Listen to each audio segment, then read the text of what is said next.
getting passed by multiple cars, as I mentioned earlier on. So Nuoff in a very precarious situation, but he often finds himself in these places. He doesn't qualify as well as he races. Up front, they are getting with Lee Aberdeen and Luca Varani, not very far apart at all here. But I just want to see how Alistair Hayes deals with Mugello Kessler coming around the old hairpin.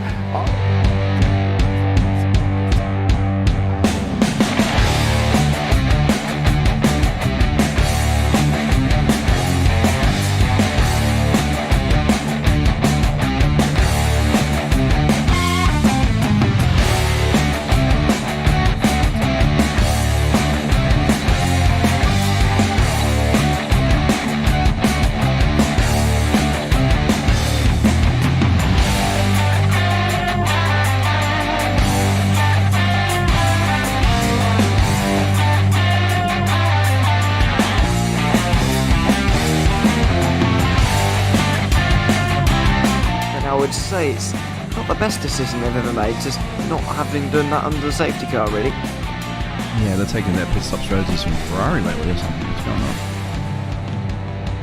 on? In turn one, just too much gas on them, too much feet on the loud pedal, and unfortunately he's dropped him all the way down the order. But Philip Hammer is out in front by an 8.91 seconds.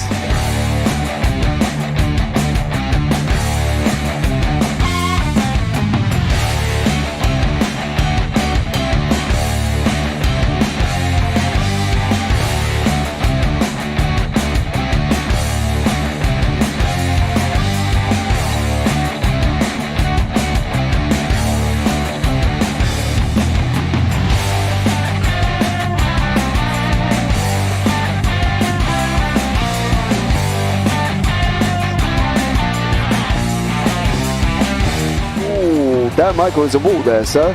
And definitely doesn't want to be hitting that earlier on as well. Difficult, the understeer is in the dirty air through that final corner because it's such a long corner and you get dragged off into the grass very easily. He'll have the slipstream down towards the chicane. Peterson was briefly alongside, but that slipstream has saved him and kept him in third. Yeah, Varani now lost a little bit of time to Aberdeen, about half a second. Peterson is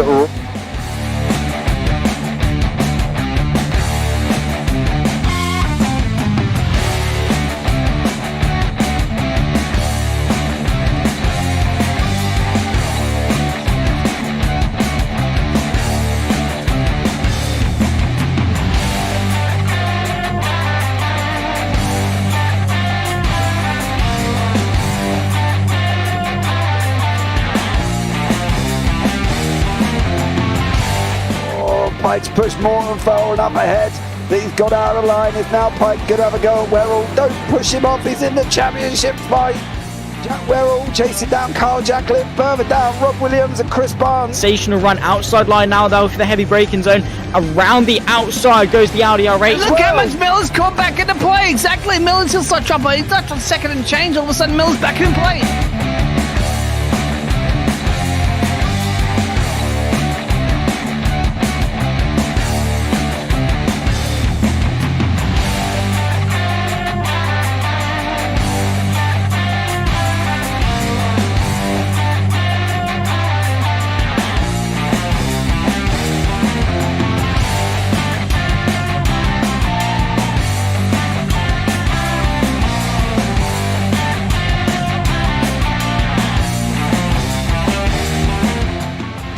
Moving on to the back end of Phil Jocelyn. So there's been a lot of movers and shakers in this first 2 laps here for race. Absolutely serious racing league. Everybody's allowed to have fun. Yeah, it's all about the entertainment. So I hope everybody is enjoying themselves out there in the chat. We know that Ron is enjoying himself watching. The Burger King machines off into the grass a little bit there as they're really bunching up now.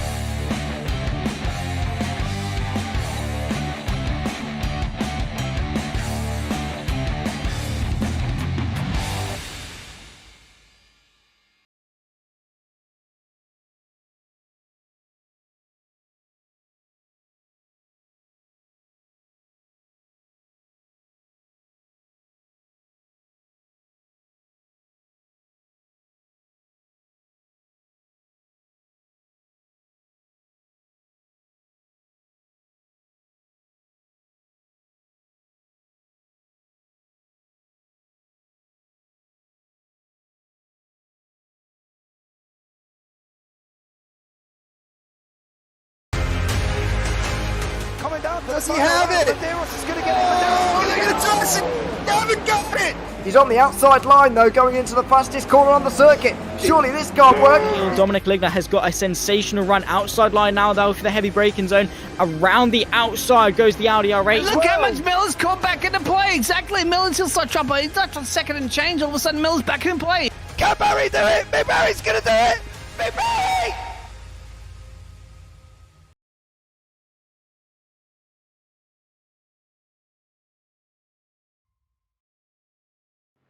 Well, after a little bit of a break and a reschedule in the calendar, it's time for Wednesday Madness here on the JP Broadcasting Network as we bring to you Season 3, Round 9 of the JPB GT4 Championship from the Autodromo Internazionale del Mugello. Yes, of course, Mugello. So we're going to go from Madness on the Mountain 2 weeks ago to Terror in Tuscany around this 3.259 mile circuit, which has 15 corners. Join myself, Alex Goldschmidt, and in a short while I'll be joined by the legend that is Mr. James Parfitt. But of course, we have had a reschedule on the calendar. We've got Mugello, then we got Twin Ring Motegi with night racing, and it'll have a 1 hour feature. Red Bull Ring was due to happen last week, but of course, being Valentine's Day, we actually repurposed it, and that's going to be the season finale on the 6th of March. With that in mind, let's bring you the scores on the doors as they stand at this particular moment. In the pro driver standings, Stein Wiemann has a slender lead of 13 points ahead of Mikey Pollard. Sim Racing Norway's Kim-Andre Bjorklund rounding out the top 3. So still very much a tight battle at the top. You could also throw in Sim Race Sweden's esports Miles Owen, who is 76 points behind Wiemann, currently in 4th place. Triple Blade Oscars Deck Crowther rounds out 5 ahead of Tauno Oromets. Anders Liode in 7th. Chris Barnes, 8th. Dan Pepples, who is not in action, but there is some interesting developments as he's in a meeting about the future of Sim Race Sweden esports, so he's missing in action tonight. And we have got the legend that is Mr. Richard Simnor back on the grid. So we currently have 23 cars out for the final few moments of free practice before we get into the 10-minute qualifying session. Dan Babbage, Mike Pearce, Gavin Petty, Paddy Faulkner. It wasn't flavour of the month last time out at Mount Panorama. Got 2 penalty points, a 10-second penalty post race 2, and a qualifying ban. And I can see neither hide nor hair of him on the grid tonight. Ivan Bremer rounds out the top 15 in the pros with Michael Seal, Andy Jones, Tom Weston and Mikael Lees rounding out the driver standings in pro. Let's turn to AMS. And Tristan Engelstad now has a comfortable lead of nearly 60 points ahead of Robert Stoughton, who was not in action at Mount Panorama 2 weeks ago.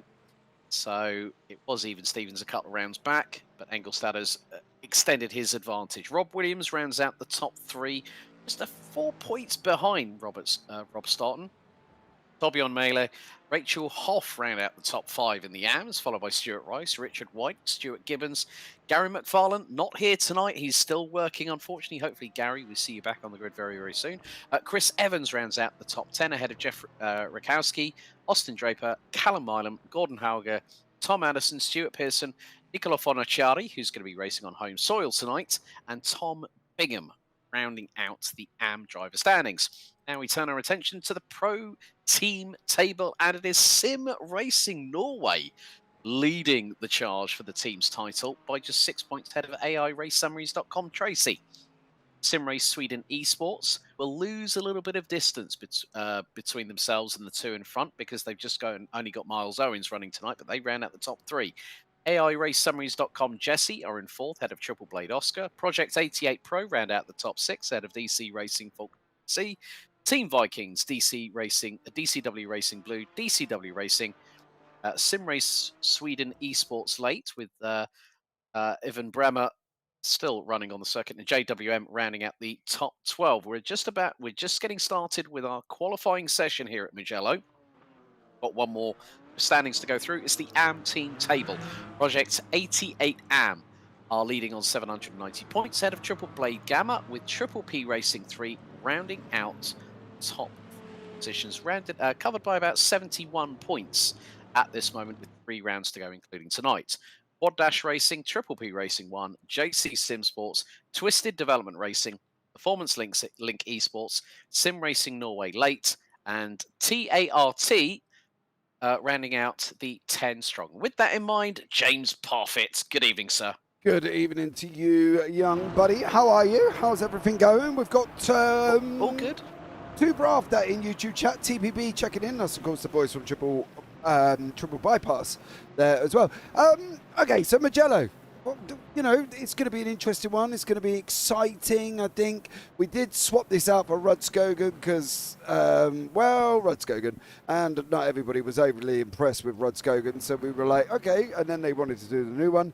So we changed it to Mugello. So this should be an exciting one, I think. I'm looking forward to this. Yes, indeed. So if you are watching, thank you very much for joining us here on the JP Broadcasting Network. Of course, there is plenty of racing action all the way through the rest of the week, and we'll get onto that a little bit later on. But of course, the format for those that haven't looked in the description, let me give you a bit of a brief rundown. It's going to be a 15-minute qualifying session, which sets the grid for the 15-minute race 1 sprint. Then we'll have a 5-minute warm-up, and then at 8, then just after that, we'll have our 45-minute feature. Now, that will mean that the top 15 from race 1 results will be inverted. So whoever finishes 15th in race 1 goes on pole position. Maximum of 50% fuel, and there's a mandatory pit stop. Now, James, of course, with Mugello, it has hosted Formula 1 in previous years, actually 2020. Quite a long, well, it seems like an eternity ago. But there's a lot of undulation, a lot of elevation changes here at Mugello, and it's quite twisty at some places, especially when you get to the far part of the circuit. You know, you've got a very, very long start-finish straight out of the final corner at Virginia, down the start-finish straight, then into San Donato at turn 1. But it's when you get to Arrabbiata 1 and 2 at the far part of the circuit, that's when we're really going to see these drivers having to really hustle these cars along. Yeah, definitely. I think when you start going past turn 1, you've got 2, 3, 4, 5, all the way round, right into Arrabbiata 1 and 2 as you go past Casanova Sabelli there as well. So there's a lot in this track. It's got kind of everything. It's got a tight bend. It's got fast sweeping left and right. It's got all of everything, and I think that's why people enjoy it so much, because it has got a bit of it all. So I'm really looking forward to it. I think it should be a good one. These guys should be having a good one as well. Giovanni Tenher, good evening, Alex and James. Looking forward to great racing again. Go Tristan, as he refers to Tristan Engelstad, of course. But yeah, these drivers seem to love it. Everybody seems to love it. It's been taken well on the service. So, you know, let's see how it pans out. Yep, Anders Liliorde in the number 96 Porsche is lighting up the timesheets purple. For those wondering, there is actually an IRL GT4 lap record. Now, this was done at the 12 Hours of Mugello back in 2019 in a BMW M4 GT that was run by Hoffa Racing, powered by Bonk Motorsport. And yes, the latter is a real live team. I can vouch for that because I've actually met some of the team members IRL. Set by Michael Fischer from Austria, a 1:58.811. We are waiting for the first, and that's race lap record, let's not forget. So it's always sometimes nice to do that little bit of correlation between sim racing and IRL. So we will see who's going to put down the first benchmark, as Anders Liliorde, 1:56.544. Kim Andre Bjorklund, it's 2 Norwegians leading the way. Porsche 1 and 2. And is literally 13 thousandths adrift. Mikey Pierce rounds out the top 3. Ewan Brammer, Richard Simnor, and Miles Owens round out the top 6. Nicola Forniciari in the number 22 Mercedes, who joined us at Mount Panorama and actually did a pretty good job, and is running on home soil, so I would imagine the number 22 could do a number on quite a few of the pros at the sharp end of the field tonight. Well, let's hope he does, because at the end of the day, it'd be great to see him do that. And you know, he's got pace for days, right? We can see it, and it's there, and it's for everybody to see. So let's see how he gets on, and let's see what goes on here as well. It's going to be a very interesting one, I think, as well. That's probably going to be the issue. There's going to be a lot of interest in racing. There's going to be a lot of people involved in things. And I think overall, with the state that we don't have a massive difference between pro and AMs, like it's minimal. Some of the pros and some of the AMs are quite mixed together. That's the thing. And I think overall we could be in for some really great racing. Yeah, for those wondering, if you are new to GT4 racing here on iRacing, green indicates the pros, orange indicates the AM drivers, and there is the number 22, Niccolo Fornaciari, his way into Correntaio, which then heads into Blondetti 2, so nice to always see that tracks that have interesting names. Of course, we here in the UK have a plethora of tracks that have corner names, and it's great to see that the Italians like to do that as well. Yeah, I did get told off by an Italian in our famous IGP race, and Luca Verani told me off because I got some of the names wrong. You know, when I'm not as good as pronunciating as you, Mr. Goldsmith. So you could safely say that what I said wasn't exactly correlating with what should have been said, and I merely got pointed in the right direction, and that's not how you say it. So yeah, big shout out to Luca Verani for telling me off there. Well, he sort of gave you a constructive kick up the tail, didn't he? Yes, along with pronunciations of James Casanova Savelli. It's said in one. It's not two separate corners. Sorry, Luca. I'll remember that for next time. Well, in the meantime, Kim Andre Bjorklund in the number 88 has gone top of the timesheets, and it's not that far between him and Anders Lilliode, 16 thousandths of a second. And look at the Porsche meritocracy. It's finally reared its ugly head here in Season 3. Top 7, rounded out by Ewan Bremer, are covered by 7.5 tenths. Gordon Hauger, who joined us on the streets of Long Beach, is currently leading the AMs ahead of Robert Stoughton. So the two McLarens, the 570S GT4s, really doing a great job in the AM classification. Stuart Gibbons rounds out the top 3 AMs, currently 13th at the moment on a best effort of a 58.025. Deck Crowther, Tristan Engelstad, Stuart Rice, they complete the top 16. Torbjorn Mailer, Chris Evans, well, Richard White, I was just about to say, have yet to set a lap.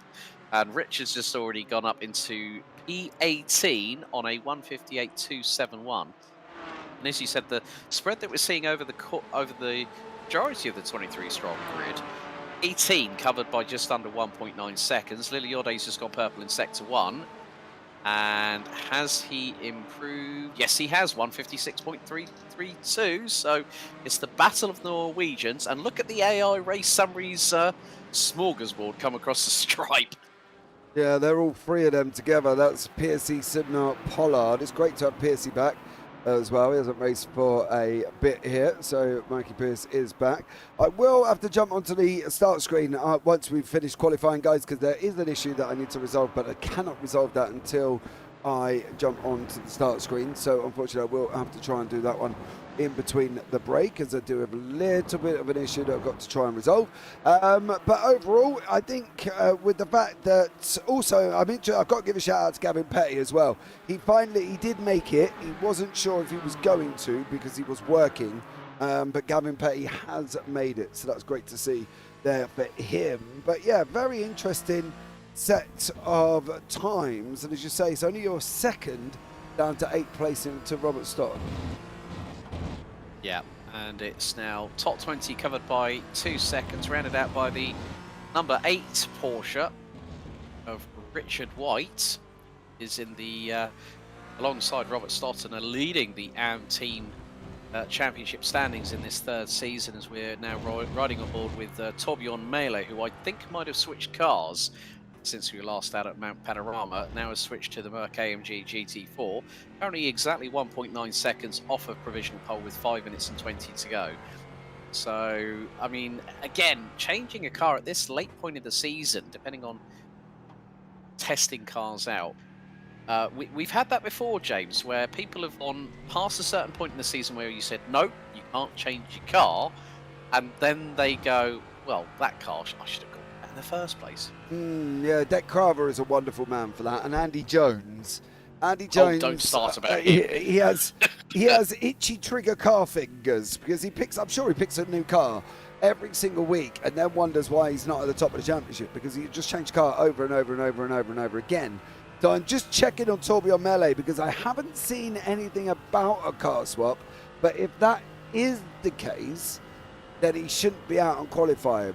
But as I say, I haven't seen anything that he was swapping cars, and I'm trying to think back to whether or not he was in the Mercedes or whether or not it was Anders Lilly, Kim Andre Bjorklund in the Porsche. My brain's gone a little bit fuzzy at the moment, so I'm trying to work out which one it was, but I don't know if he has at this moment in time. No, Kim Andre Bjorklund and Anders Lilliorde have stayed in the Porsche. Just actually having a look back at what happened last time out, Torbjorn Mele was actually in the Mercedes, so I think I might stand corrected on that one. To be completely honest with you, we've slept a lot since then, folks. 2 weeks is a long time between races. But Anders Lilliorde has got pole position at the moment. He's extended that gap between himself and Kim Andre Bjorklund to 71 thousandths of a second. 0.19 behind is Stein Wienman, Mikey Pierce, Richard Simnall, Mikey Pollard, and Ewan Bremer still ran at the top 7. Rob Stoughton now leads the way and out ahead of Nicola Fonaciari. Gap between them is about 6/100ths of a second, and so it's Mercedes McLaren top of the AM side of things as we run on board with the Italian in the number 22 Mercedes. They're just making their way through to Blondetti 1 and 2 before Buccini, which is the last corner on this circuit. 15 turns in all, and was opened back in June of 1974. Located just in the Scaperia e San Piero region in Florence, in the Tuscany region here in Italy. But, this elevation change, it kind of reminds me, coming out of Buccini and going down the start-finish straight, it's a bit reminiscent of the final corner at Portimao. Yeah, there was bits of it, wasn't there, I think, as a comparison that you can look at and say, that's a bit close to that, that's a bit close to that. And there was a circuit I was at the other day that was literally 3 parts of a race circuit that they'd put together. And I'm trying to think of whether or not it was actually COTA. Yes. That is modelled on 3 circuits there as well. Silverstone, Turkey, I think. Yeah, it's a little bit of Turkey in there. Yeah, Silverstone, it was not the Nürburgring, and blimey, I can't think of the third one, but there was one, I think it might have been Azerbaijan or somewhere out there. Okay. That might have been the other one as well. Giovanni, Porsche seems quite dominant. Well, yes. Pretty much, as everybody is in it. The sentence that I would say right about now would be ending in Sherlock. That's the thing, though, isn't it? When people find a car, and we've got some very quick drivers in the Porsche, we've always have, Lilliorde, Bjorklund, Wienman, Pollard, Pierce, Simnall. They're not slouches. They're not, puppies that you just roll over and tickle their belly. They're quite fighters, and I think at the end of the day, they are going to definitely scrap it out. But it could also lead to carnage. So I'm going to be interested to see how that one works out as Gavin Petty here in the DCWR Racing, which, believe it or not, is the sister team of the AI RaceSummaries.com team. So that was Gavin Petty, and originally I think it was Paddy Faulkner was in that one there as well. But 45 seconds left of quali, and it's looking like Lilliorde may have just done a job here, Alex. Yeah, Mikey Pollard just set a personal best in the opening sector. Torbjorn Mele has gone up to 18th on a 1:58.075. There's Mikey Pollard, who's just pulled to the left-hand side of the circuit, as has Richard Simnall.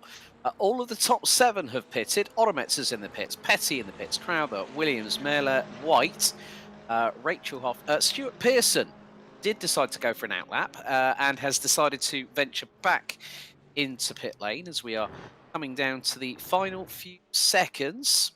Stuart Rice also in the number 42 car. Triple P Racing 3 decides to pit. That's it for qualifying. And, well, would you Adam and Eve it? Anders Lilliorde takes the overall pole position for the opening race out of 2 here for round 9 of the JPB GT4 series here at the Mugello circuit. So here is your starting grid for the race one. Anders Lilliorde and Kim-Andre Bjorklund making an all-Norwegian front row with Stein Wiemann and Mikey Pollard on row 2. Mike Pearce and Richard Simnor round out row 3. Ewan Bremer and pole sitter Robert Sutton round out for raw foe. Rolfo. Dentures, Alex, dentures. With an all-AM row 5 completing the top, Nicola Fornaciari and Gordon Hauger. Tauno Oromets and Gavin Petty are on row 6 with Miles Owen, Stuart Gibbons, Deck Crowther, Rob Williams, Tristan Engelstad, Torbjorn Mailer, Richard White, Stuart Rice, Chris Evans, Rachel Hoff, and Stuart Pearson rounding out the 23-strong grid. Just waiting for Richard White to grid up. And then we are hot to trot, and we're under started orders for race 1 out of round 9. I'm really looking forward to seeing what's going to happen on the opening lap, because when they go through San Donato, then Poggio Secco and Luco, and that's turns 1, 3, and 2 in that respective order. I hope you're watching. So at least if you need to give me a constructive kick up the backside, you can do. But of course, this circuit is going to be technical. It's fast-flowing. There's a lot going on, but it's all about how Lilliorde and Bjorklund control the pace. We're going to have a very, very short formation lap, as we always do here. I think it's actually a full one here at Mugello, buddy. I don't think there's an adaptation of it, but I need to jump onto the start screen. 2 seconds, and we'll be right back there on the pace lap. You won't miss anything, I promise.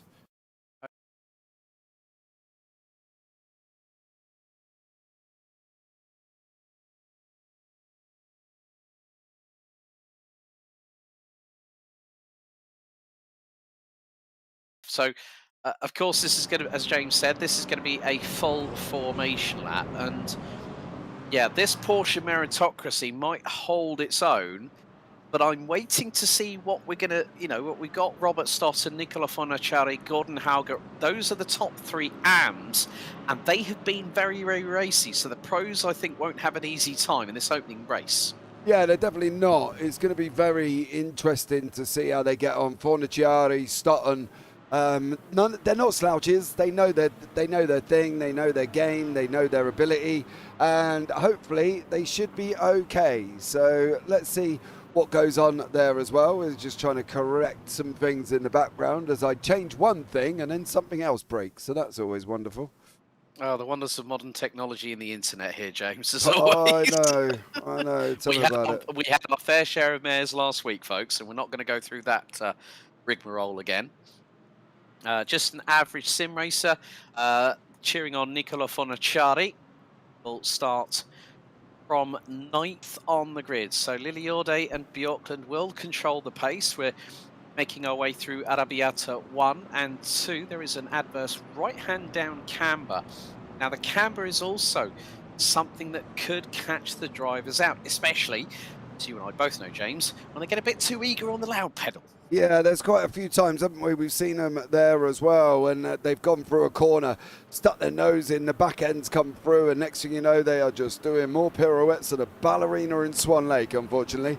But for them, it's going to be an interesting one. Porsche's at the front. I really want to see how Lilliorde and Bjorklund control this, and they've got to control it, otherwise it could all go a little bit Pete Tong. So it's going to be interesting to see how these guys control this overall. Yeah, nice to see a little bit of a different livery for Anders Lilliorde, who starts from pole position in the number 96. We're making our way through Corantaio at the moment before Blondetti 1 and 2, before Chine, which is the final corner out of 15 around this 3.259 mile, 5.245 kilometre circuit here at Mugello. Wonderful Tuscany region in Italy. Very shortly, once we get through that chicane, get through the final final left-hander. It is a very sweeping left-hander as well for a 180-degree hairpin, or probably the best part of nearly 270 degrees. But it is going to be down to how everything pans out, because the first lap of this race will be crucial. At the end of this, we will have our 15th place driver put on pole position. 45-minute feature. The Porsche pace car now peels away, will then pull into pit lane. So it's going to be down to Lilliorde and Bjorklund to control the pace. Round 9, race 1 here of the JPB GT4 Championship is under starters' orders here on the start-finish straights, as we will have the very long run over the crest and down to San Donato. Liliore on pole, Bjorklund alongside. Liliore looks like he's punched it, and he's already gone. Veman, Pollard, Simnor, we're all trying to swallow up Bjorklund as they head through into the exit of the pit lane. And at this point, Anders Liliore keeping the lead at the moment. Veman's gone up the inside of Bjorklund, trying to go through into San Donato on the opening tour. Now into the left-hander here at Luca at turn 2 before the right-hander at Poggio Secco at turn 3. Bjorklund literally threaded the eye of the needle round the outside of Stein Veman, who's got... well, Veman, I think, just had a slowdown, and Pollard was quick to avoid. Yeah, I've got a funny feeling, though, Alex, to be honest. There was contact between the two, and that may be why Pollard went shooting off to the opposite direction.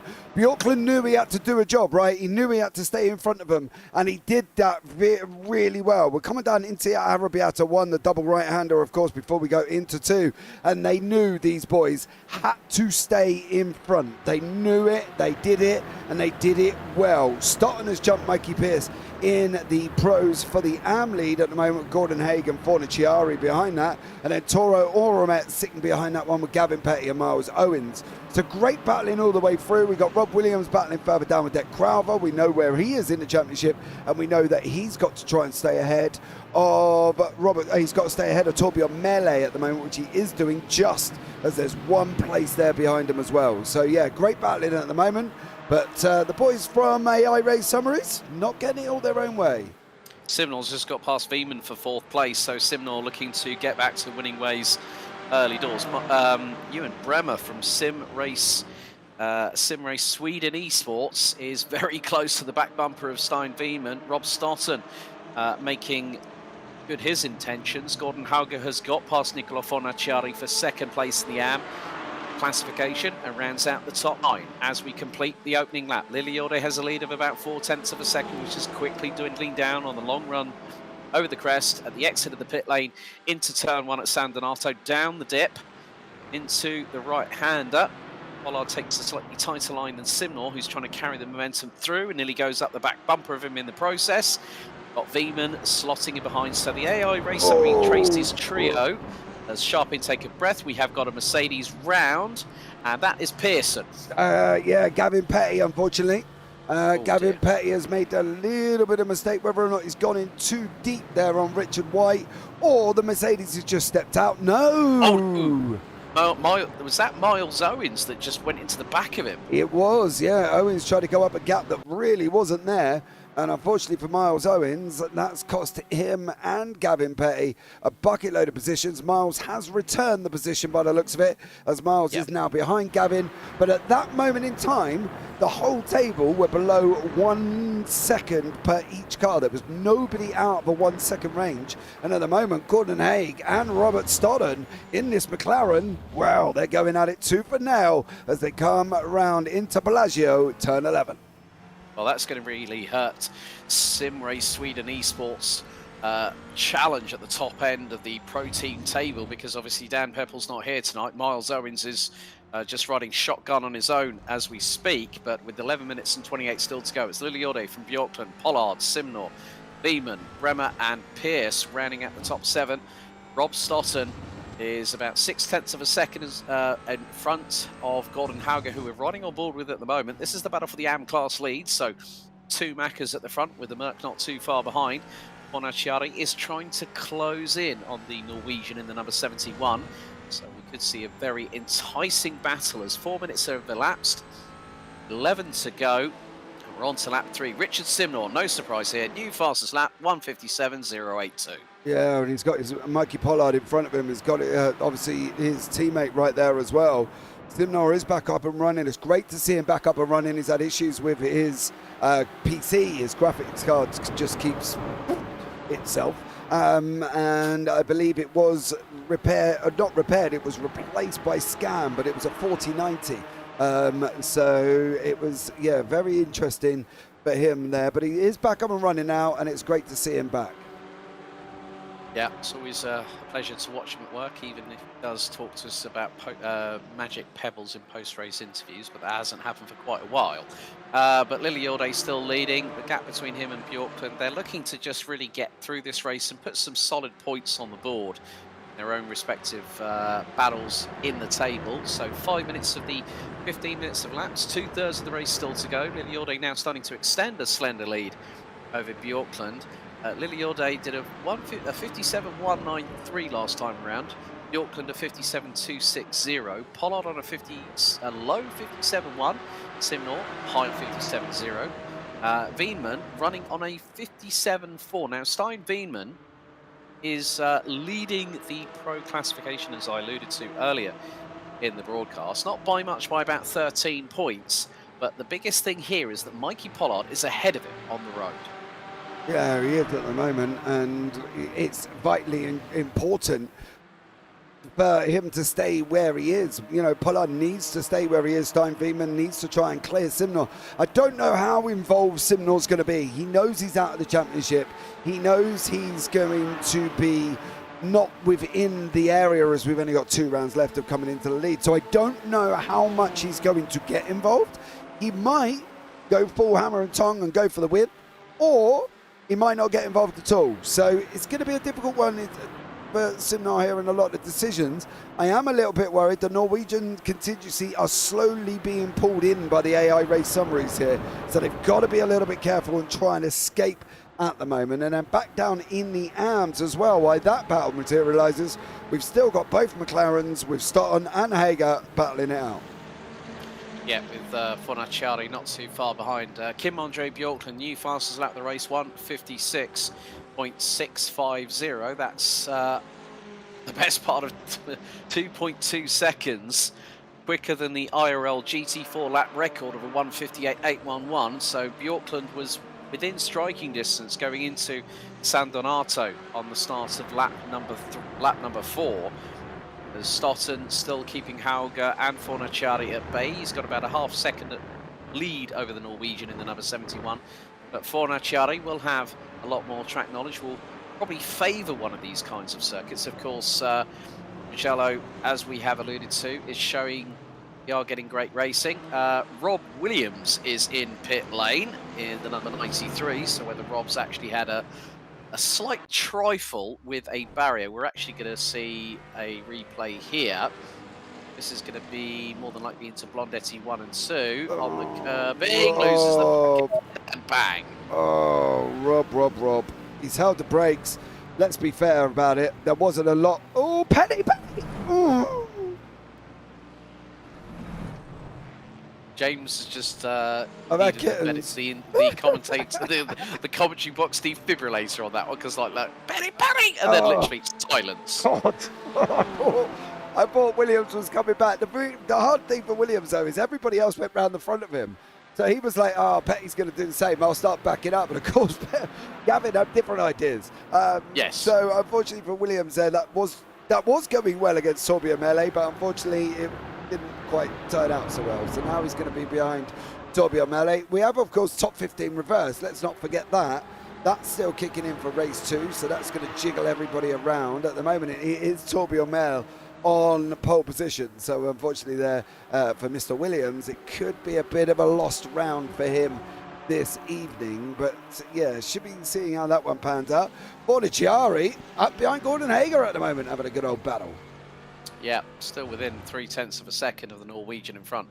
Also looking at it from this perspective, reference the teams, the pro team table could see a bit of a dynamic shift after race 1 and race 2, because Simnor currently running P4, Pollard running P3. This is good solid points because we've got Bjorklund in P2, Torbjörn Mele all the way down in 15th position. So this could really not put the cat amongst the proverbial pigeons, so to speak, but it could mean that AIRaceSummaries.com Tracy could find themselves in the pro team standings lead. Two race evenings to go. So that will be 4 more races, but of course, folks, don't forget Twin Ring Motegi, or the Motegi Mobility Resort as it's now known, will have a 1-hour feature night race under the floodlights, so that's going to be an even more interesting affair. We did have a night race earlier on this season, but with 5 minutes to go, I think it's still on for Fornaciari to possibly get a move done on Hauger for second place in AM, because Rob Stotton's now got a 1.5 second lead as we're coming across the line to complete lap 5. Lilione's done a sterling job at the front end of the field so far, James, and with a third of the race to go, he's still 4 tenths ahead of Kim Andre Bjorkman. I think they're just banking on getting those points on the board, as are Pollard, Simner and Veman. Bremer's doing a pretty good job for Sim Race Sweden Esports late, as we put in the Pro Team table standings. But so he's showing up Mr. Owens quite significantly after Owens' issue with Petty earlier on the opening lap. Yeah, but then again, I suppose when you look at anything from on that one, it kind of was a little bit self-inflicted. Not entirely sure where he was expecting Petty to go, and unfortunately it didn't look like Petty was able to go absolutely anywhere. So it is what it is. Oramet and Engelstadt. Now, the interesting thing about Tristan is he's dropped off a little bit. He's almost like Tottenham in the Premier League. He's had a bad stint at the wrong time, you know. And unfortunately, it looks like Engelstadt's had a bit of a bad run at the wrong time. He needed this run sort of mid-season, not towards the back end of it. So, yeah, for Engelstadt, he's going to have to be a little bit careful. But I think overall, he should be all right. He's leading the AMS, but he's leading by 60 points, 59 points. Yeah. So the trouble is, his Stotton's all the way up in first. So, yeah, if he keeps having this bad run, it could put him into grave danger, should we say, coming into the last few. Yeah, I 100% agree with you on that one, James. But Engelstadt is trying to close in on the 47 Mercedes of Stuart Gibbons as they come through Blondetti 2 and into Mugello. The final corner at this 15-turn circuit. 3 minutes and 18 seconds still to go. Liliorde comes across the line to the start lap number 7 in this race. So looks like we're going to have 2 to go, including this one, as Bjorklund and Liliorde have both got a gap over Mikey Pollard. He's leading the AIRaceSummaries.com train at the moment, followed by, well, Bremer's just had a moment. He's just dropped a couple of positions. And is that Veman just in front of him? Yes, it is. Yeah, Veman and Bremer had a little bit of a side-by-side. Yeah, ta-ta-ta, that was the word I was looking for. They've had a side-by-side battle, and then it's kind of unfortunately Veman's dropped into the realms of Bremer, and Bremer just can't seem to get back at him. But I don't think for Ewan Bremer is going to give this up. As you can see there, he's closing right in behind him. Now, I know, and I'm not Norwegian, but I can guarantee you what's going on at the moment in this car is Bjorklund is probably saying to Liliorde, get away. I'm not going to fight you. Go for it. Let's just work together. Because the Norwegians, although I'm sure Bjorklund would love to win, they're very fair and they understand motor racing. And the point of it is you need to escape. And if you can't get away from the pack, you're going to be in with the AI Race Summaries boys. And they're not exactly, oh, he's got to slow down. Oh, yeah, dear. Andre Bjorklund is going to have Mikey Pollard right up his rear wing momentarily as they go into Corantayo here at turn number 12.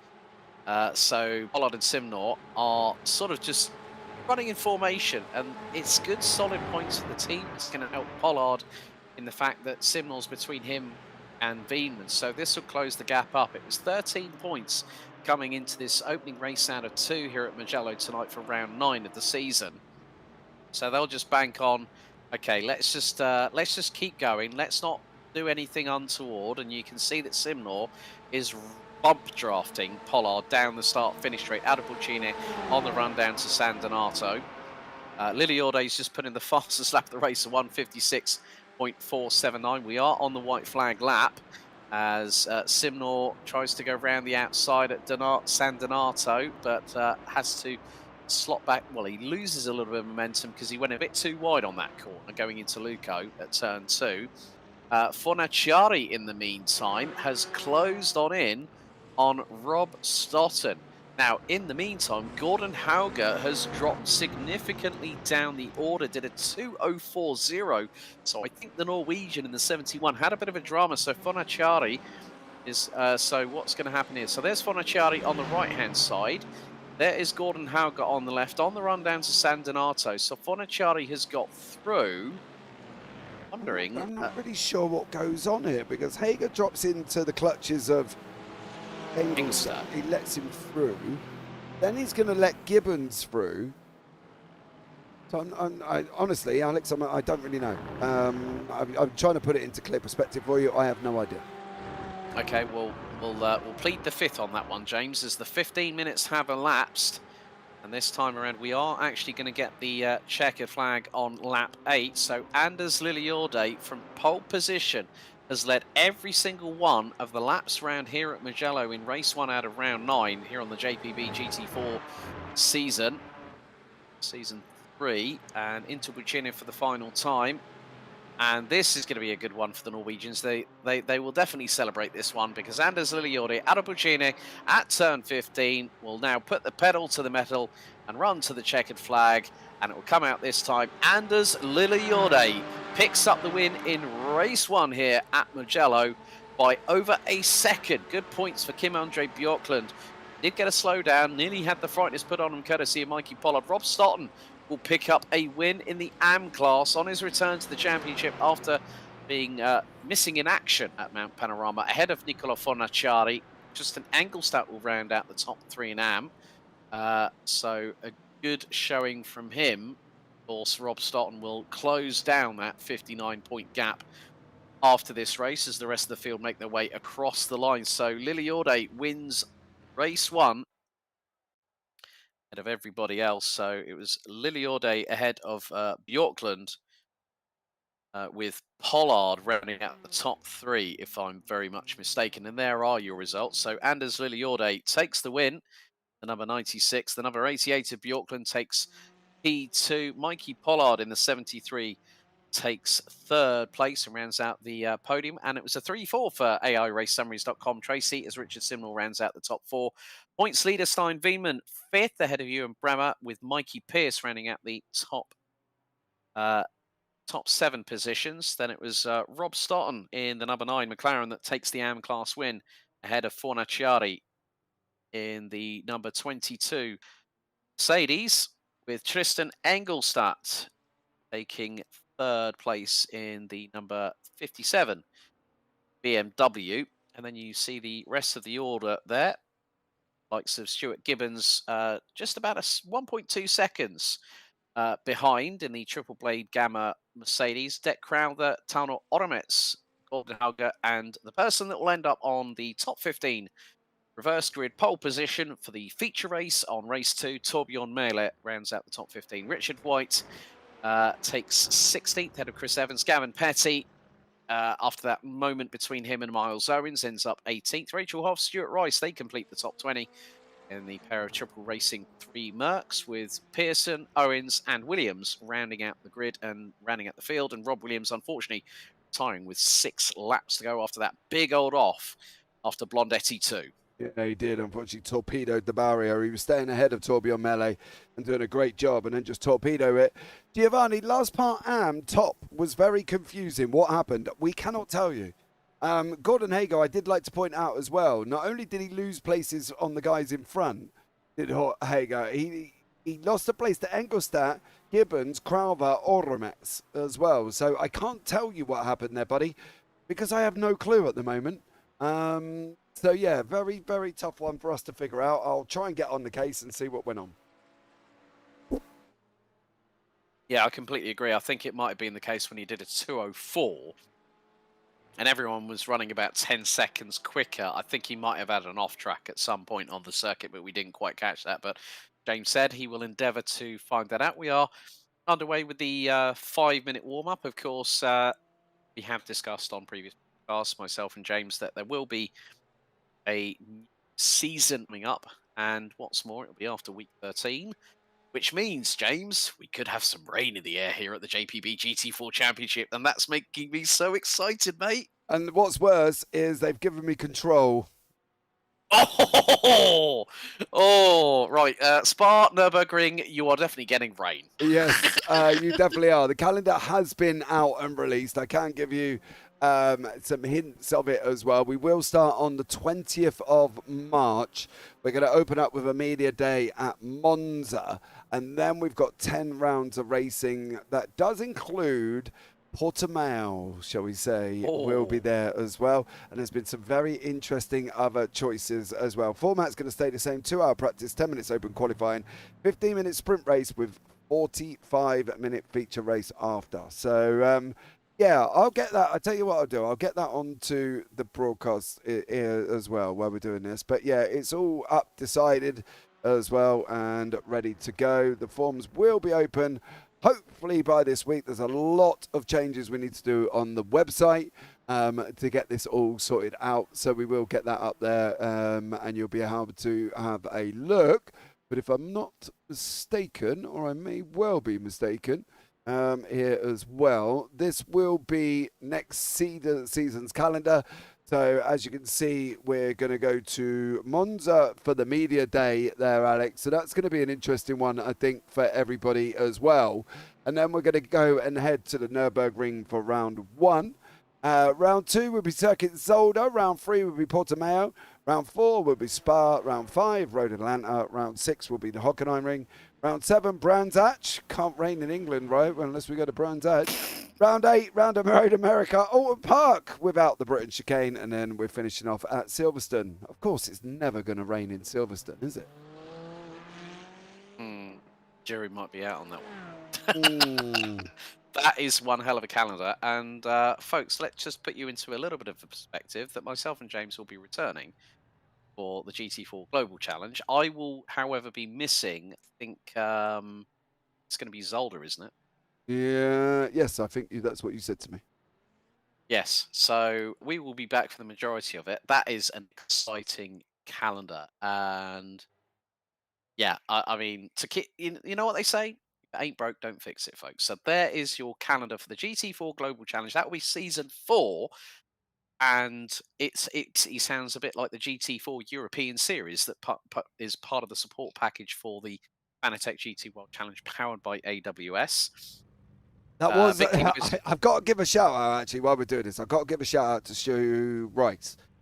Stu's put the calendar together. I bet there was a certain aspect of following the real life 24 calendar. So if there is any similarities between the real life calendar and that one, then that could be the reason why. Because I know we wanted to stay on. Obviously, we've got the overlay that matches real world, unless they go and change it on me, and then I got to do loads of edits. Let's hope they don't. But yeah, the calendar is also in conjunction with that. I'm not going to tell you that 16 hours went into this overlay, so I'm really hoping that they don't change the calendar on me there as well. Look at old Bickley in the old chat. Stuart Bickley there as well. Good morning, sports fans. Just big up yourself, bro. Thank you very much. He's a good mate of yours. That's what you love. A little bit of bromance in the chat. Me and Bickers, we've known each other now. God blimey, Bickley. It's got to be two years, if not more, from when I first started out in commentary. He was in one of the first series I commentated on. So there we go. James, just an off-topic question, by the way. Why even making a Why even making a discussion about if the Earth is flat with your podcast? Dude. Because without conspiracy theories, where would we be? And today's one, which I believe is going up later, if not tomorrow, we do discuss the moon landing. So, yeah, if you want to have a look at that and come and give me an opinion on the moon landings, then please check out the Conclusion Unknown podcast, which myself and Craig Jones do, that was recorded today. So I believe it is going up there. We're also on Spotify as well, so please go and check it out. Andrew Jones, because it is flat there. Bickley says too long. Yes, mate, definitely too long. Well, interesting conspiracy theory now. Tristan Engelstad hasn't made the grid. No, he hasn't. Oh dear. You did say... Now, that is a fate of circumstance, what you said. I'm not saying commentator's curse because I don't believe in it. It's a fate of circumstance that Tristan Engelstad didn't grid up in time. They have a certain window to do so. This now gives Rob Stoughton the absolute opportunity now to close that gap. Now, this is where championships can be won or lost. One mistake one wrong push of a button, not gridding up in time, it can cost you big time. So we are going to have Torbjorn Mailer on pole position. Gordon Hauger will be alongside on the front row. Tano Onomet, Stek Crowther, Stuart Gibbons, Nicola Fonacciari is in there, along with the likes of Rob Stoughton, Ewan Bremer. So here is the grid. So we've got Mikey Pollard, Kim Andre Bjorklund, and Anders Lilliorde running at the top 15. So it's Mailer, Hauger, Onomet, Crowther, Gibbons, Engelstadt, Fonacciari, Stoughton, Piercy, Bremer, Veenman, Simnor. That's the top 12. Then it's Pollard, Bjorklund, Lilliorde, White, Evans, Petty, Hoff, Wright, Rice, Pearson, Owens, and Williams. And with no Tristan Engelstadt on the road. I'm trying to find that out in the background currently as we speak. So I'm trying to find out if there was a reason for that. Andy Jones there, do we live in the Matrix? Well, we live in a very controlled society, so some could call it the Matrix, dear sir, there Andy, as well. I was going to say, Andy, have you just been given the choice of the blue or the red pill, mate? That's the thing, isn't it? Conspiracy theories are wonderful, and I love conspiracy theories because my mum always says there's no smoke without fire, and a conspiracy theories always comes from smoke. So somewhere there's got to be the fire. So, and at the moment, every conspiracy we've covered, which was the Earth is flat, and also the moon landings, that has all been related to NASA since NASA started in 1958, then the Antarctic Treaty come in 59, and at the moment everything we're covering seems to go back to NASA, apart from was Paul McCartney dead in a car crash or not. That was the only other one that wasn't related to NASA. Well, Bickers has just put, I don't believe Simnor is real. He's like a figment of our dark imaginations. That could be true as well. Yes, that can be. But they're on their way round the final corner. Torbjorn Mele's got a big job out the front. Yes, indeed. He's got Gordon Hauger alongside. So we're getting ready for our second race. It's the feature, 45 minutes, 50% max fuel, 1 mandatory pit stop. Pace car peeling into the pit lane. So it's going to be down to Mailer and Hauger. Who is going to punch it first? Mailer's trying to creep forward in front of Hauger, and they've both gone at the same time. But Torbjorn Mailer absolutely floors it, leaves Hauger standing as they head down into San Donato for the first lap here in the 45-minute feature race at round 9 of the JPB GT4 season. And Odomet's in third, Crowther fourth, Stoughton, Gibbons now being passed by Fonacciari as Gordon Hauger goes high, wide and handsome around the outside at San Donato. He's going to get the inside line for turn 2 at Luco, and that's Gordon Hauger into the lead. Yeah, Gordon Hauger takes the lead from Torbjorn Mele. Tono Oromet sat it up with Robert Stoughton behind him, and then Stu Gibbons, and then Fonacciari. Fonacciari's under attack at the moment. You can see them all 3 wide, 4 wide, and almost at some points there as well. The AI Race Summaries boys muscling their way through. That's Richard Simnor over Deck Crowther, Deck in the Mercedes still. I'm surprised he's not gone to the BMW. Mikey Pierce is in there with Kim Andre Bjorklund. He's trying to come back through the field as well. Kim Andre's gone. Oh! Big time off, and that is Piercy off the road. Oh, dearie me, they're all falling like flies. Bjorklund and Pierce at the opening part of the this part of the circuit. A bit of a tunnel between the pair. Slight nudge on the right rear of Bjorklund, and he tank slaps into the barriers on the left-hand side. And Odomet has just gone off circuit, but it's just got through on Torbjorn Mele, and they've just had a bit of a bumper swap.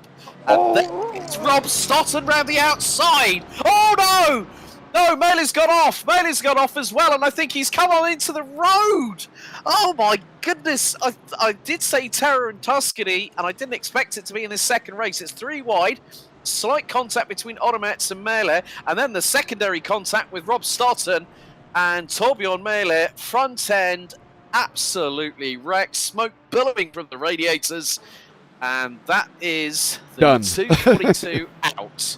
Yeah, Torbjorn Mele there. That is a blown engine. We know how long that takes in iRacing. It's probably a good 35, 40 minutes there as well. So, yeah, unfortunately for Torbjorn Mele, is going to be in deep, deep trouble there.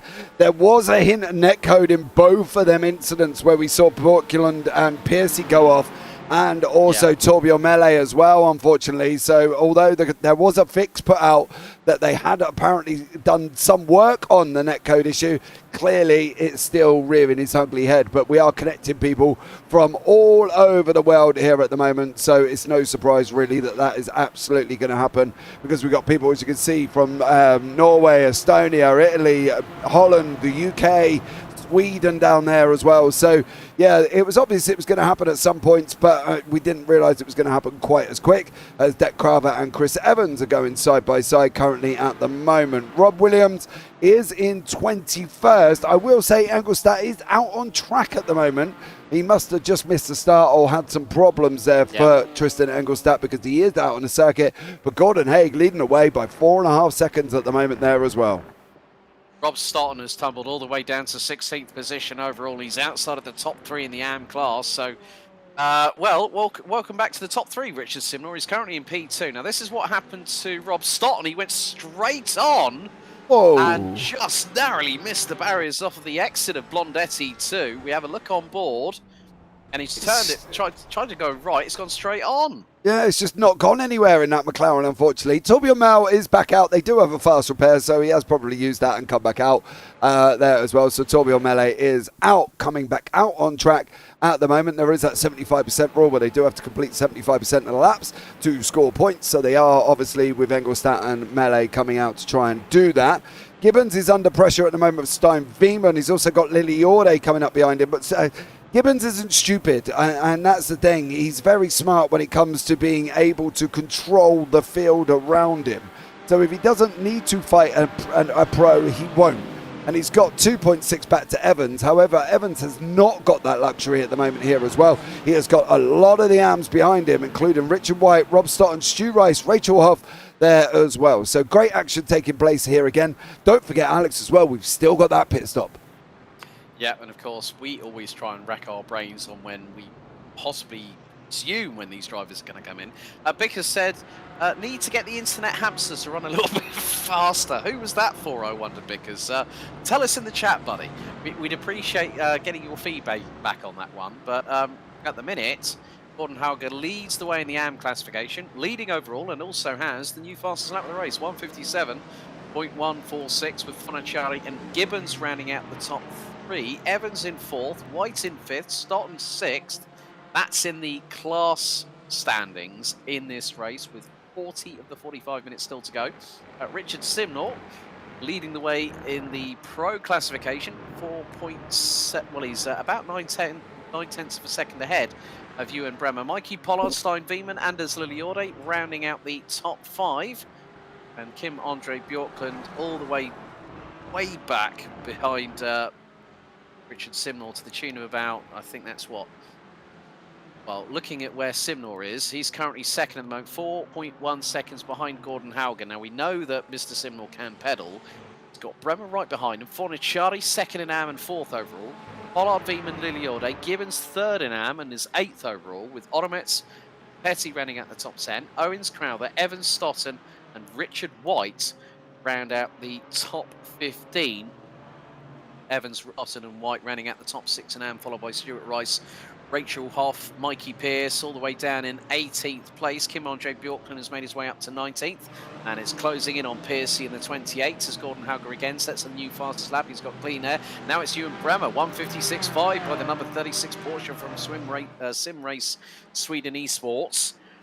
So this is probably the best result that could be on the cards for the Flying Dutchman in 3rd place. Yeah, it could well be here as well. It's going to be interesting to see how he gets on. Pierce has just cleared Hoff further down the field. Williams has just cleared Pearson. I think they've been side by side there as well, because they've swapped positions a couple of times currently at the moment. So Rob Williams trying to come back through the field, but battling away with Stu Pearson and Tristan Engelstad there, who is, of course, he's now actually on the lead lap currently, so he only just missed the start there, so he's got to get back up and try and make his way through the field. But action all over the place, as Pollard here has got Wieman behind him with Lily Orde closing in as well. They're on their way round Arabiata 1 before they go round Arabiata 2, which they're heading into now. So great little mid-range battle, but Gordon Hager out in front, 4 seconds. Yeah, he's just making his way through Bellagio, having just gone through Scarparia, run into Corantaia, which is the right-hand sweeping hairpin into the chicane at Blondetti 1 and 2 before Buccini at the 15th and final corner. Also, interestingly enough here, James, I've just noticed that Tristan Engelstad is only 4 seconds behind Rob Stoughton. Now that is a mouth-watering prospect if ever I thought of one. Yeah, both of them guys having problems, of course. Stotton, well, turning right and going left, which we're not in Disney card movie there either, so unfortunately for him. But we're looking like Oromets has just gone up the inside of Gibbons. I don't think Gibbo's going to put too much pressure with Gavin Petty or Deck Crowther behind, as he's got Chris Evans a little bit further back. So for Gibbons at the moment, there he is there. There's Chris Evans further back in Deck Crowther. So he's got quite a little comfortable buffer where he might be able to afford to let them go there. Kim Andre Bjorkland is in the pit lane, Alex, behind the wall there as he's coming down towards us, and he's just gone in on his own. So no issues for Andre Bjorkland, but unfortunately he's just in the pit lane there as well, whether or not he's taking his stop. But that's very, very early here to be able to get through the next 36 minutes. Well, when we saw him go off exit stage left, the left-hand side took an absolute battering when he tank slapped into the barriers, so he will be repairing damage. 9.55 seconds in there, so could have done a fast repair on that particular occasion. Mikey Pierce now through on Stuart Rice. Biggest movers so far in the order, from 12th to 2nd on the running order. Richard Simnel, no surprise there. Miles Owens up from 22nd to 11th, so 11 places gained by the number 74 Aston Martin from Sim Race Sweden Esports. Exciting future was being briefly teased by Mr. Pepples when I was messaging him on his phone earlier on, before we went, about an hour before we went live. But there you see on the right hand side of the timing tower the amount of positions either lost or gains. Liliode has moved up from 15th to 7th, so a good run from him. We're with Gavin Petty at the moment, chasing down Stuart Gibbons, what is 9th on the road. Gibbo still holding on to that final step of the rostrum in the AM classification in 9th place, and it's not too far behind the BMW Tano Oromets from Estonia in the number 13. So good scrap here. This is 4 cars, so Oromets, Gibbons, Petty and Owens all battling over 8th. Yeah, and I think from Stuart Gibbons' point of view, it's only when he starts losing time like that he'll make the sensible thing and move over and allow these guys to go through, because he won't want to be losing time to the guys behind Crowther and Evans who are chasing him down. Gordon Sell out in front, on 3.5 seconds. Simnor and Bramer still battling it out. The gap's opened up a little bit, but I think that's got something to do with Bramer giving Simnar all types of grief, and Pollard, Fortichiari, Veman and Liliode still in the mix as well. Of course, we have been talking quite a bit about Richard Simnel's issues with the processors on his PC. It's good to see him fighting at the sharp end of the field and battling for P2, as Fornaciari has got Veman and Liliode right up the rear as they go through into Borgo San Lorenzo, and that is Veman on Liliode. That is a change for 6th position. So great little side-by-side action here into Casanova and down the dip into Savelli before into the... oh, you got that wrong. Luca Verani, don't kill Alex Goldschmidt. You say them together. You say them together. They are Casanova Savelli together, not separate corners. That's what I got in trouble for, Mr. Goldschmidt. So just to let you know. You know what, Luca Verani, go and speak to racingcircuits.info and tell them off. No, they are. Information. He sent me a video of a guy on a broadcast, and he was like, they're going into Casanova Savelli, and it was in a full Italian, mind you, at this point. So, you know, you've got to, it's apparently got to be said together, because that's what I got pulled up on. Luca, my bad, sorry. Casanova Savelli. Yes. Andy Jones says, Simnor has performance issues, he gets nervous. You don't say, Andy. You don't say. And then Vickers comes in, peaks too soon.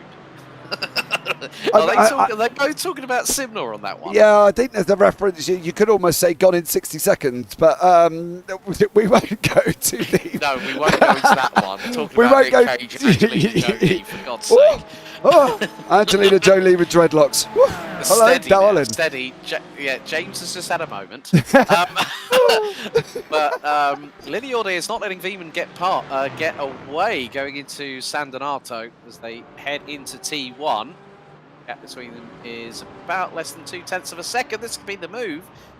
Possibly up the inside into Luco at turn 2, but Veman keeps the racing line. Liliode backs out of it. Looks to stick the nose up through Poggio Secco into the run into Matarazzi. Go into Borgo San Lorenzo. Casanova Savelli. Rani, there you go. That's been adjusted for you, buddy. Yep, Casanova Savelli together, always together. Not a separate. No, not separate there as well. So as I found out, he did grill me on that as well. So Toro Oromets, Gavin Petty closely behind, and Miles Owens, who's recovering up 12 places from the back end of the grid. Looks like Mikey Pierce has just gone off. Oh dear. Oh, that was. Oh, he's lost the back end. He's lost the back end. Oh, he's very on his own.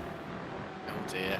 Really no mates on that one, and he managed to keep it out of the barriers. Just the lock-up of the tyre smoke, lock-up followed by big plumes of tyre smoke because the car was pointing 90 degrees to the right rather than going in the 90 degrees to the left. It meant he would be going the right way around the circuit.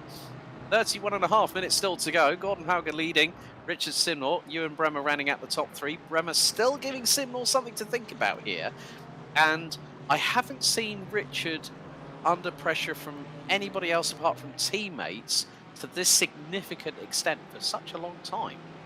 Yeah, definitely. And it's very interesting here how this reverse grid throws up the whole new concept, doesn't it? And that's the thing. I love reverse grids because they mix up the racing and they put people in and amongst it when they probably really shouldn't be. Are we expecting Gordon Haig to be out in front with 30 minutes to go? Absolutely not. Are we expecting Braemar to be fighting away with Simnor? Absolutely not. It's very interesting, especially with Fornaciari hanging on, and he's got the likes of Veman and Lily Orde behind him, and Gavin Petty has now got Oromets and Owens there. You can see Gibbons uses his brain. He's let them through there as well. I love Stuart Gibbons' racecraft. If anybody wants to learn how to deal with multi-class racing or in Am Pros, hit Stuart up. He is awesome at the way he deals with it. It's always a pleasure to talk to in post-race interviews as well. You know, such a stand-up guy, and even though he's let them through, he's still keeping pace with them. Looking at the lap times, Gavin Petty 57.8, Oromets 57.9, Owens 57.8, 57.4, Stuart Gibbons mid 57.5 on that last lap. Yeah, he's not slow with it. He'll just use his brain. He'll just turn around and go, if I'm going to fight these guys, I'm going to lose time to Crowther, which is my third place in the AMS. He knows he's still got the pit stops. He knows that Fornaciari is battling away with Veman and Lily Orde. So therefore, what he's going to do, he's going to try and make it and close down with the guys in front on this battle. Because for Gibbo, he's just so sensible, mentally sensible on the racetrack. And I love watching how he deals with reverse grids and the pro and AMs. If he's got a gap to the next AM, he won't be there fighting the pros. Also the fact that currently looking at the standings coming into this round, Gibbo was currently on 330 points in 8th. This will help him because we've got Richard White down in 15th, a few positions back from him, down in 6th in AM. Rachel Hoff is a bit further down in 18th overall. Torbjorn Melee is in the pits for a minute and 47 seconds. And is right stone dead last. So this could give Stuart the opportunity to maybe spring closer and closer to the top 5, as we have got a possible attempt from Anders Lilliorde up the inside of Stein Veman through into San Donato. Veman will have the racing line. They're nearly door handle to door handle. There's nearly a little bit of a touch going into Luco. Bumping over the curb goes Veman. Poggio Secco at turn 3. Lilliorde back up the inside. And Veman still holds on. Great exchange between the two there. Yeah, Stein Veman there doing a stellar job. Lily Orde as well, battling it out once more, not giving Stein any form of breather. It is pressure, pressure, pressure. Even though these guys behind Gordon Hager are fighting, Simnor and Braemar are pulling him in 2.6 seconds at a time as it is at the moment. It's come down from nearly 5, so he's got to be a little bit careful, Gordon Hager. And we've got Tristan Engelstad battling away with Richard White in the Porsche and the BMW respectively. Yep, so great battles up and down the order. We've got just under 28 minutes of this 45-minute feature race to go.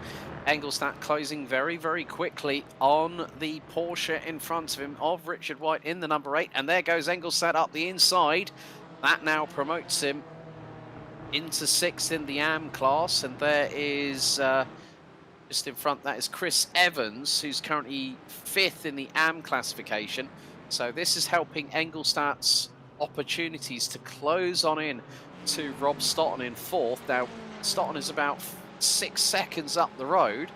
I've seen it before, James, when these drivers decide when they're going to do their pit stops. We have no idea what strategies they are planning, what they've got thinking in those cerebral cortexes of theirs, because we do see it that some drivers will go early to do the undercut, and then some people will go late to really sort of push the limits of the 50% fuel that they have in these cars from the word go, as Fonacciari trying to go up the inside of one of the high race summary cars.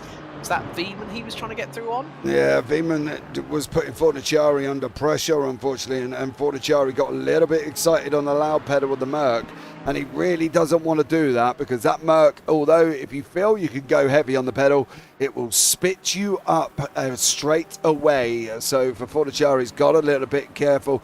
Oh, Gibbo! Oh, no! Right, okay, what's happened to Stewart? Let's just take a look. Oh, he's gonna lose it on his own. He's coming round. He's coming round all day. Back end.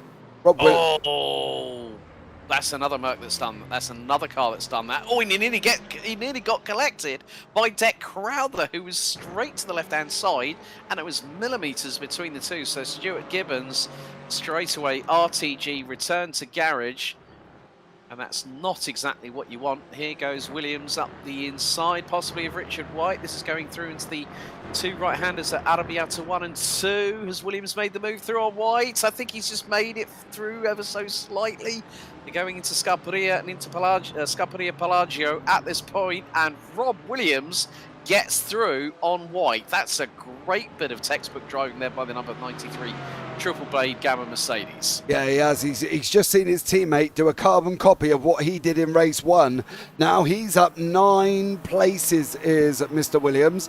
So a great job from him so far, keeping the up with the Triple Blade Gamma boys racing away, as Stuart Gibbons went and funded exactly the same thing that his teammate did in race 1 in exactly the same car. So both people in the Mercedes and both drivers went and did exactly the same thing. It was exactly a carbon copy, guys, there as well. Forniciari has gone into the pits. That's released Veman and Liliorde to battling it out once more. The gap up front, though, 1.1 seconds. What this has also meant is that Rob Stoughton and Tristan Engelstadt now round out the top 3 in the AM classification. So Forniciari is in the pits for 16.15 seconds, so the first real indicative pit stop that we just had. Chris Evans has also been in the pits, 17.6 seconds for the number 12 Mercedes, who's all the way down in 21st position, so we still have 22 out of the 23 going through. There's that Liliorde looking up the inside through Arrabbiata 1. Is he going to get the run through at Arrabbiata 2? Veman wide on the curbing. Liliorde squeezes through by the paint on the rear bumper of the 96 Porsche.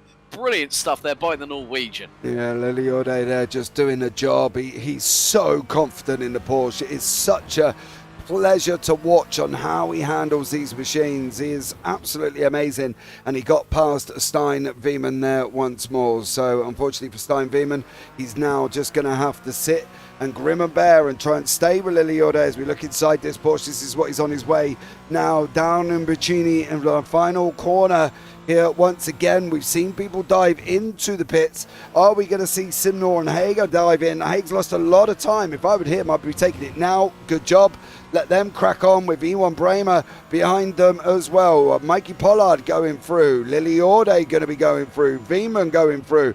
Petty going through. So Hager has really stopped really early. And what is Stoughton going to do in that McLaren? He's going through as well. So for Gordon Hager there, could end up quite far down the order here as he's only just stopped in his box. Yeah, going to keep an eye on his pit stop, his pit box time, because seen it from Fonacciari, was in the pits for 16.1 seconds. So Gordon Hauger tumbling all the way down outside of the top 15 and has been in the pits for a little bit longer than Nicola Fonacciari, nearly 18.5 seconds for the number 71. Scarpered away to an initial lead of around 3.5 seconds. Meantime, that's Mikey Pierce trying to go around the outside through at San Donato and get the inside line for Luco on on Richard White, and they are both squabbling, and White still manages to force Piercy out wide. There's Pearson not too far behind them. He could get the run on Richard White for 15th position, and to get the job done, Pearson goes off the circuit. Oh, Stuart Piercy. Oh, dearie me, dear sir, for you. I'm sure he's not going to love me for catching that one, but there we go, Dirt. We all make mistakes. Rachel Hoff with Mike Pierce behind her currently at the moment as well. She's now got to make a choice. Do you fight? Do you let him through? Pierce has got speed for days, but he's also got mistakes in him, and that's the problem at the moment for Mikey Pierce. He is with netcode involved and a mistake from Hoff, and now that happening all at the same time is getting very, very scary down in this bottom end of the pack. But at the moment, Ewan Bramer still got Simnort in his sights. Beeman's still in there as well as he's going head-to-head with Liliorde. Well, Hauger actually came out in front of Fonacciari to the tune of nearly 5.5 seconds, so the Norwegian might have thought, well, going in early might actually help me. Well, the thing is, Gordon, you've got 16 cars in front of you that have yet to do a full pit stop, including Tristan Engelstadt, who is 7 seconds behind Rob Stoughton in terms of the AM Class lead. They both, well, Stoughton runs 10th, Engelstadt 11th. Rob Williams in the number 93, making up 11 places from 23rd on the grid, rounds out the top 3 in the AMs, so good work by the Triple Blade Gamma Mercedes. To do so well so far. Biggest mover of the night, Miles Owens. 22nd to now 8th. 14 positions gained. Gavin Petty up 12 places from 18th to 6th. Anders Liliorde from 15th to 4th and is closing in on Mikey Pollard for 3rd. Yeah, Liliorde doing a stellar job there as well. The Norwegian, of course, we know how quick he is. There he is. He's brought Veman with him, so Pollard's going to be under attack, not from one, but 2 Porsches behind him. One's not in his team. One is in his team, or sister team, should we say. So it's going to be very, very interesting to see what they're going to be able to do here and whether or not Pollard's going to hold up Liliorde or he's going to put him in the place there. Giovanni Tenhau, Tristan, biggest mover, P6, P24, P11. Yes, Tristan Engelstadt going up and down the table here quite a lot at the moment. Yeah, especially when he didn't make it to the grid and then did a fast repair and managed to get back out onto the circuit and stay on the lead lap. But this is going to be quite crucial because if Liliorde clears Pollard, then Pollard has got not only from the sister team, so Beeman with AIRaceSummaries.com, Jesse versus AIRaceSummaries.com Tracy, even though they're part of the same gaggle of AIRaceSummaries.com teams, this is actually a battle for the championship lead. As we see, after this will be 2 more rounds to go at Motegi and the Red Bull Ring over the next 2 weeks, but Liliorde is trying to tee up a move on Pollard. Pollard tries to keep it nice and tight to the apex. Liliorde a little bit closer. Crowther and Engelstadt now pit on lap 13. We still keep our eyes on this battle for what is the final step at the moment on the rostrum overall, with Pollard leading Liliorde, Beeman not too far behind. Yeah, I'm having a convo with Gibbo at the moment. Stuart Gibbons there said he towed back to the pits. His fast repair didn't work, and he ended up with 17 minutes of repairs. So it looks like his race could be done there. I did ask him if he had it checked. He did say he did. So, as I've just said to him there, it could be possibly that you towed in, so therefore it didn't work. I'm not entirely sure if that's a bug, a glitch, or an error. It could possibly be a thing here as well, because he's not the only one to moan, or not moan, but say about the fact his fast repair didn't work. Yeah, he said, possibly, I don't really know, but these things happen. This is the response just now to you, James. But here we have Simnor and Bremer, not that far apart from each other. We're on to lap, getting towards the end of lap number 14 with 18 minutes to go. So 27 minutes of elapsed. These two are really pushing the envelope on how far you can stretch a fuel tank, and Bremer's doing probably a slightly better job than Simnor because of the fact that he has been in his coattails for the majority of the race. As soon as Gordon Hauger decided to peel into pit lane very, very early, which is quite unexpected, They are both going to stay out for another lap, so that's going to be lap 14 in the books. And on to lap 14 we go with 17.5 minutes left. Gavin Petty now hits from 6th on the road. Pretty good job there by Gavin so far, as Liliorda trying to go towards the outside of Pollard into San Donato. He's going to have to think about it. He's going to try, well, I mean, as we saw with Simnor in race 1, he tried to go towards the outside at San Donato and get the inside line for Luco. Didn't quite work out, but Liliorda, I think it's just sort of trying to put the frighteners on Pollard just by putting him under significant pressure. Yeah, they are pulling out a gap on Veman. It's now out at nearly 4 tenths, so he is losing a little bit of time. Even these guys are going for it. I don't know if that's because Pollard and Liliorda have stepped up their game as such, because Pollard saw Liliorda come up to the back of him in a very, very quick manner there as well. So for Liliorda, he is flying.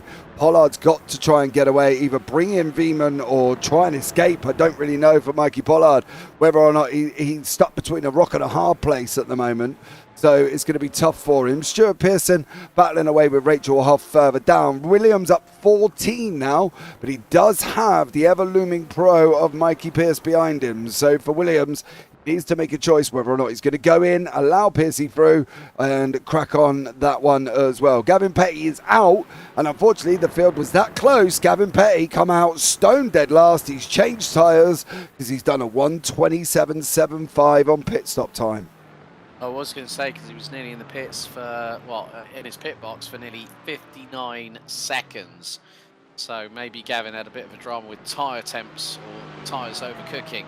So we still keep our eyes on this battle. This is Piercy versus Williams. Now this is for 9th on the road. Now the thing is that Rob is currently running in the AM classification, and at the moment is currently P3 on 429 points, and Pollard is really trying to force the issue. It nearly caused Rob to make a slight mistake there, but very luckily enough, Rob keeps to the inside line. Stotton in the pits, Pollard in the pits. Pollard has been stationary for about 9 seconds.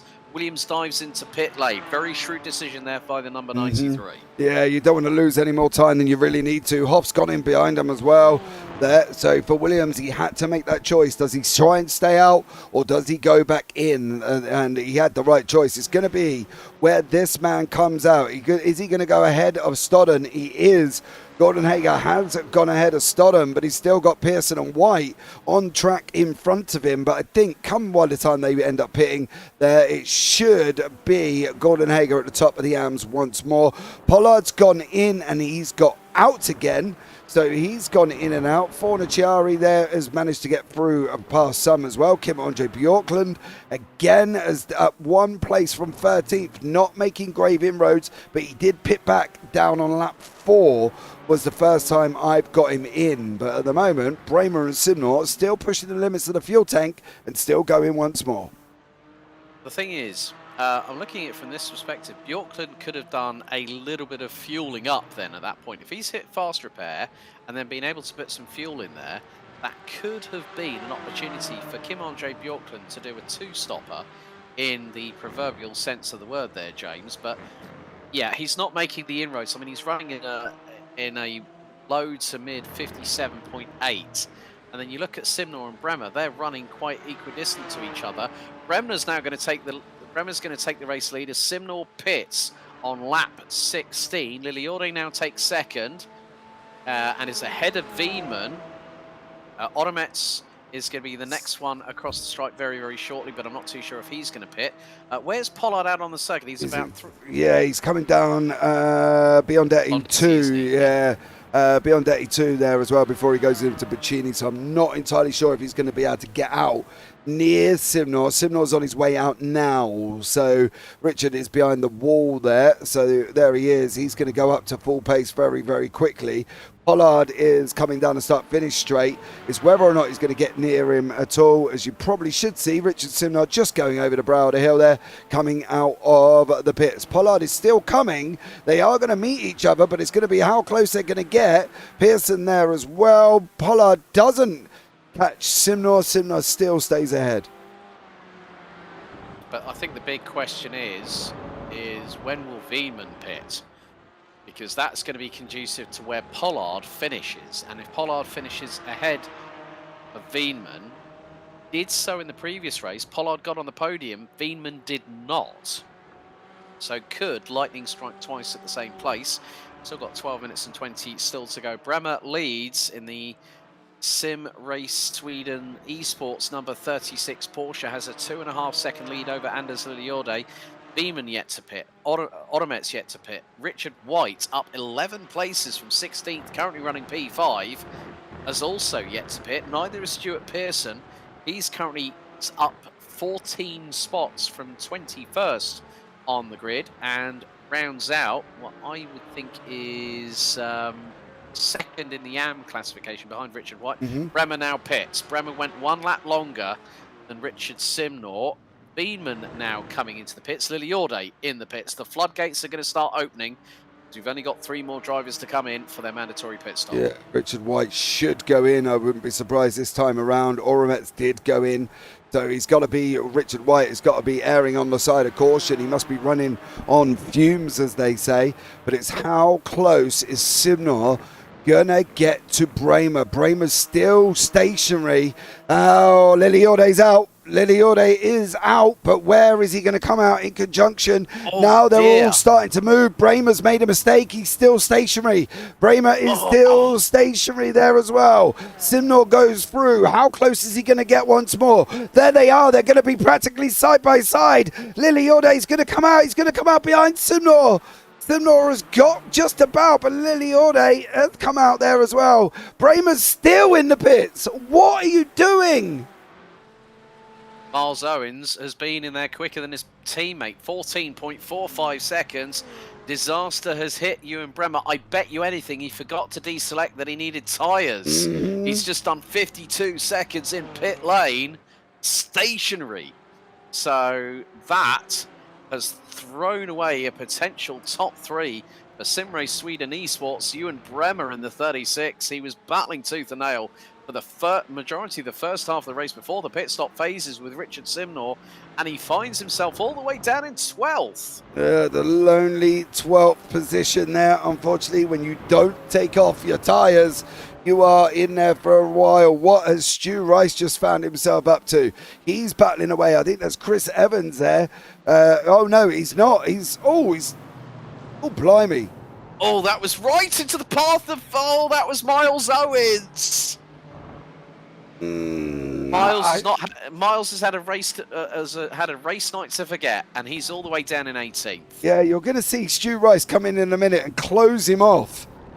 You can't. No. You can't do that, Mr. Rice. You've got to give it here.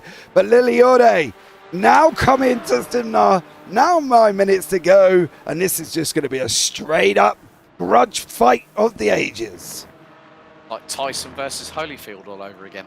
I would have said Bruno, but that didn't last very long. So yeah, let's go Holyfield. Didn't.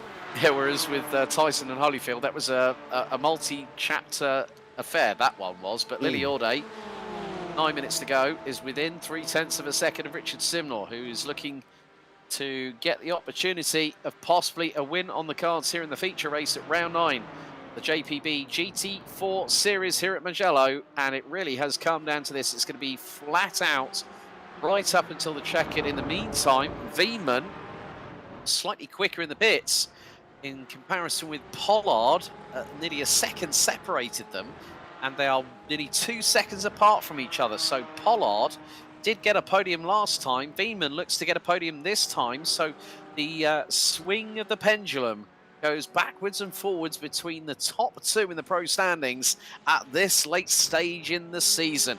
And Liliorde is really, really up close and personal with Simnor. The gap is about 0.2 of a second. Engelstad battling away with Piercy and is quite a way back from Rob Stoughton, who is 9 seconds up the road in his own right. Rob Stoughton is trying to get through on deck Crowther, but there is Liliorde closing in on Simnor once again as they're going into Scapoli and Pelagio at this point on this circuit on lap number 19. And Simnor has not really got, let alone room to breathe, let alone swing the Black Cat around a fast closing run. Yeah, he has at the moment, but the biggest loser out of the pit stop cycle, Gordon Hager, come into the pits there, and he was in the lead, and then he come in, pitted early, and then everybody else has gone past. He's now down into 5th overall, leading the pros. Fornaciari just behind him, 3.25 seconds. There he is in the background. So Fornaciari going to try and close down on Hager, whether or not he's going to get there. But at the moment, Liliode, oh, sheesh. There's them guys nearly make contact with Liliode, getting a lot better run coming out of the final corner. It's game on for the race victory here at race 2 of round 9. Down the start-finish straight, heading into San Donato once again. As we now go on to lap number 20, Liliode towards the outside of Simnor, going through into San Donato. Is the Norwegian going to make the move stick? No, he runs a bit too far wide. Manages to get through, get the cut back through into the apex, and Simnor defends textbook through into Luco.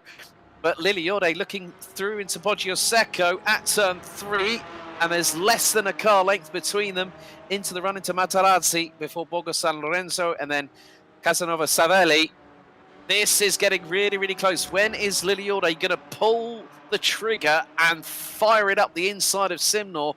I think it's a case of not if, it's going to be a case of when, James. Yeah, but if he's going to be sensible about it, don't forget there is quite a long run out of that final corner down into turn 1. So he's got to be a little more sensible about where he's going to get the move. Does he make it within the last couple of laps? But just to try and give himself a bit more of a job of defending before he goes round again. It's got to be very, very tight and interesting onto when Liliode is going to fire that trigger, because he needs to do it in a way where he doesn't get done back by Richard Simnor. Simnor's not going to roll over. He ain't a puppy. He's not going to have his belly tickled and allow Liliode to go through. He is more going to be bulldog on. He is going to be battling, and he is going to fight tooth and nail for this win. So Liliode's got a job, but he's got to do it cleanly. And he's got to make sure that he doesn't give the opportunity Stein Veman just behind to get an opportunity to go for the win, as Liliode looking up the inside here at Buccini. Now down the dip, through the left-hand camber, and now it's going to be over the crest and over the start-finish line they go. Lap 20 now completed. We've got just over 5 minutes plus change left on the timer. Liliode nearly going door panel to door panel with Richard Simnor across the stripe.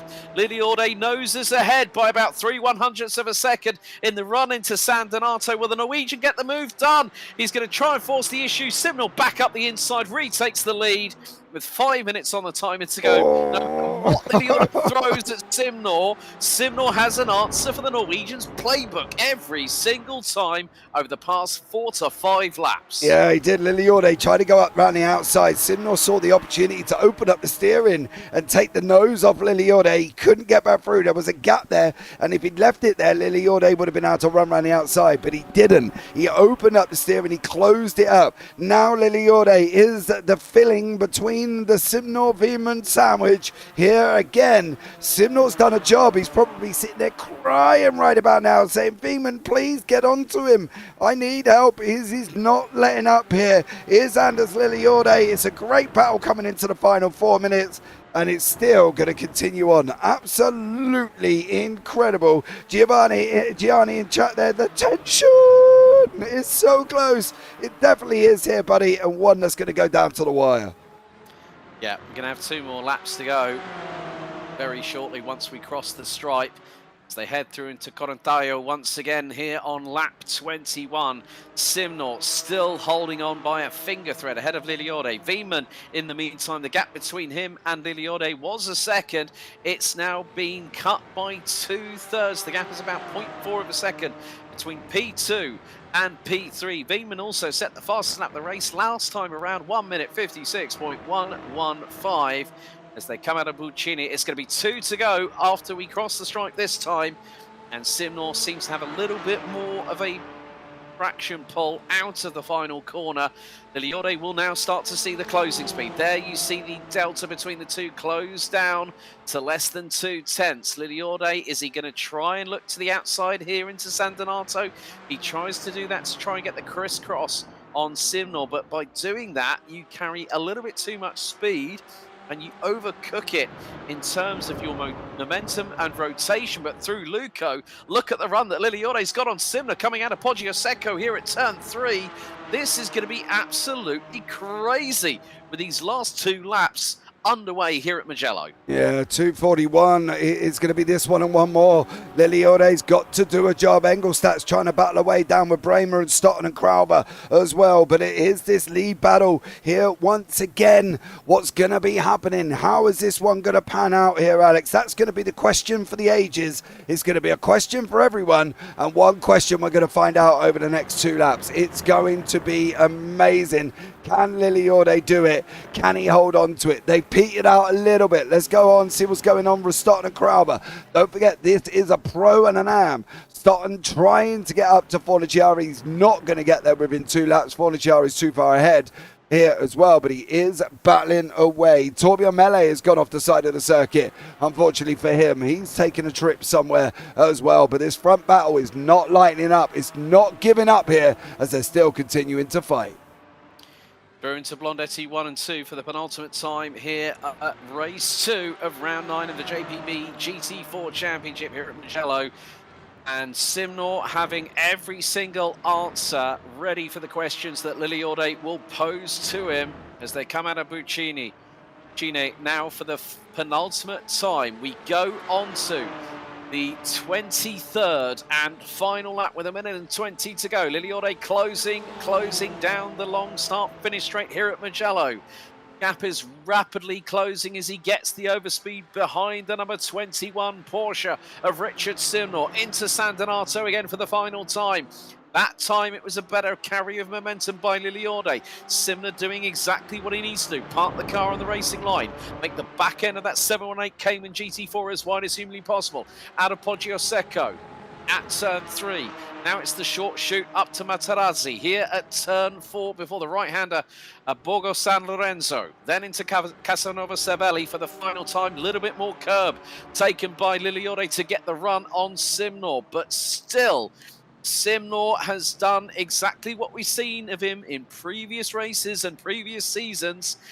You try catching him, it's one thing. You try passing him, it's like a minefield has appeared in front of your motor. Yeah, it definitely is here. Simnor's not going to give it up. The time's going to clock out before they get into the final corner. Of course, Liliode's dropped back 4 attempts, but he knows he's quick in certain parts of the final part of this circuit. He's trying to close into the back of Simnor as well. Now they're coming round turn 12, the right-hander. This gives Liliode a little bit of a chance to try and close it in. 4 attempts is still there. 4 attempts is still there. It's not going to come down here, Alex, as they head down through turn 13 and 14 onto Buccini. I think this is going to be Richard Simnor. Yeah, gap is 3.5 tenths as they have the run out of Blondetti 2 into Buccini for the final time. Simnor goes mid-corner. Liliode goes tight to the apex out of the final corner. 0 on the clock. It strikes, and it's going to be the run to the line. Stein Wiemann will round out the top 3, but who's going to take the win? And back to winning ways is going to be the 21. It is Richard Simnor by 0.268 of a second. After an exciting finale, after 23 laps of racing here at the Autodromo Internazionale del Mugello, with Stein Wiemann rounding out the overall podium. Mikey Pollard takes 4th. Gordon Hauger takes another class win in 5th. Fornaciari will take another podium in 2nd position. Rob Stoughton will round out the top 3 in 8th behind Kim Andre Bjorklund. Ewan Bremer, where did it all go wrong? It went wrong at the pit stop, and he will finish behind Mikey Pierce in the battle for the 10th place on the finishing order. Tristan Engelstadt did take 3rd in the opening race, will finish 4th in AM, 12th overall. And then we have Richard White. Then we got Rob Williams rounding out, will effectively be the top 6 in the AM classification, ahead of Stuart Pearson, Chris Evans, Gavin Petty in 17th. Ewan Bremer, unfortunately, could have been finishing in the top 3, ended up 11th. As Talnor Oromets crossing the line in 18th. A difficult race for the number 13 Projects 88 Pro BMW. Stuart Rice finishing in 19th. Torbjörn Mele, pretty much the best part of a lap down, 20 seconds. Rachel Hoff. And right to forget for Miles Owens on that one, to be completely truthful. But 2 different overall winners, both in Porsches and as Liliode in race 1. Richard Simnor takes the win here in the feature here at round 9 at Mugello by 0.266 of a second. It's nearly 9 tenths between the top 3, courtesy of Liliode and Veenman. Pollard in 4th, Hauger, Fonacciari ending at the top 6, first and second, and down with the latter 2. Kim Andre Bjorklund recovers to finish, moves up 7 places to finish 7th, 5th in the Pro class. Rob Stoughton rounding out the top 3. Taken the win in the AM class a little bit earlier on. Crowther, Pierce ran out the top 10 ahead of Bremer, Engelstadt, White, Williams, Pearson, Evans, Petty. They complete the top 17 with Automex, Rice, Hoff, Owens, Marlett, and unfortunately Gibbons out early doors on that race. We are now going to head over to the interview room, so we'll be back just very shortly, folks.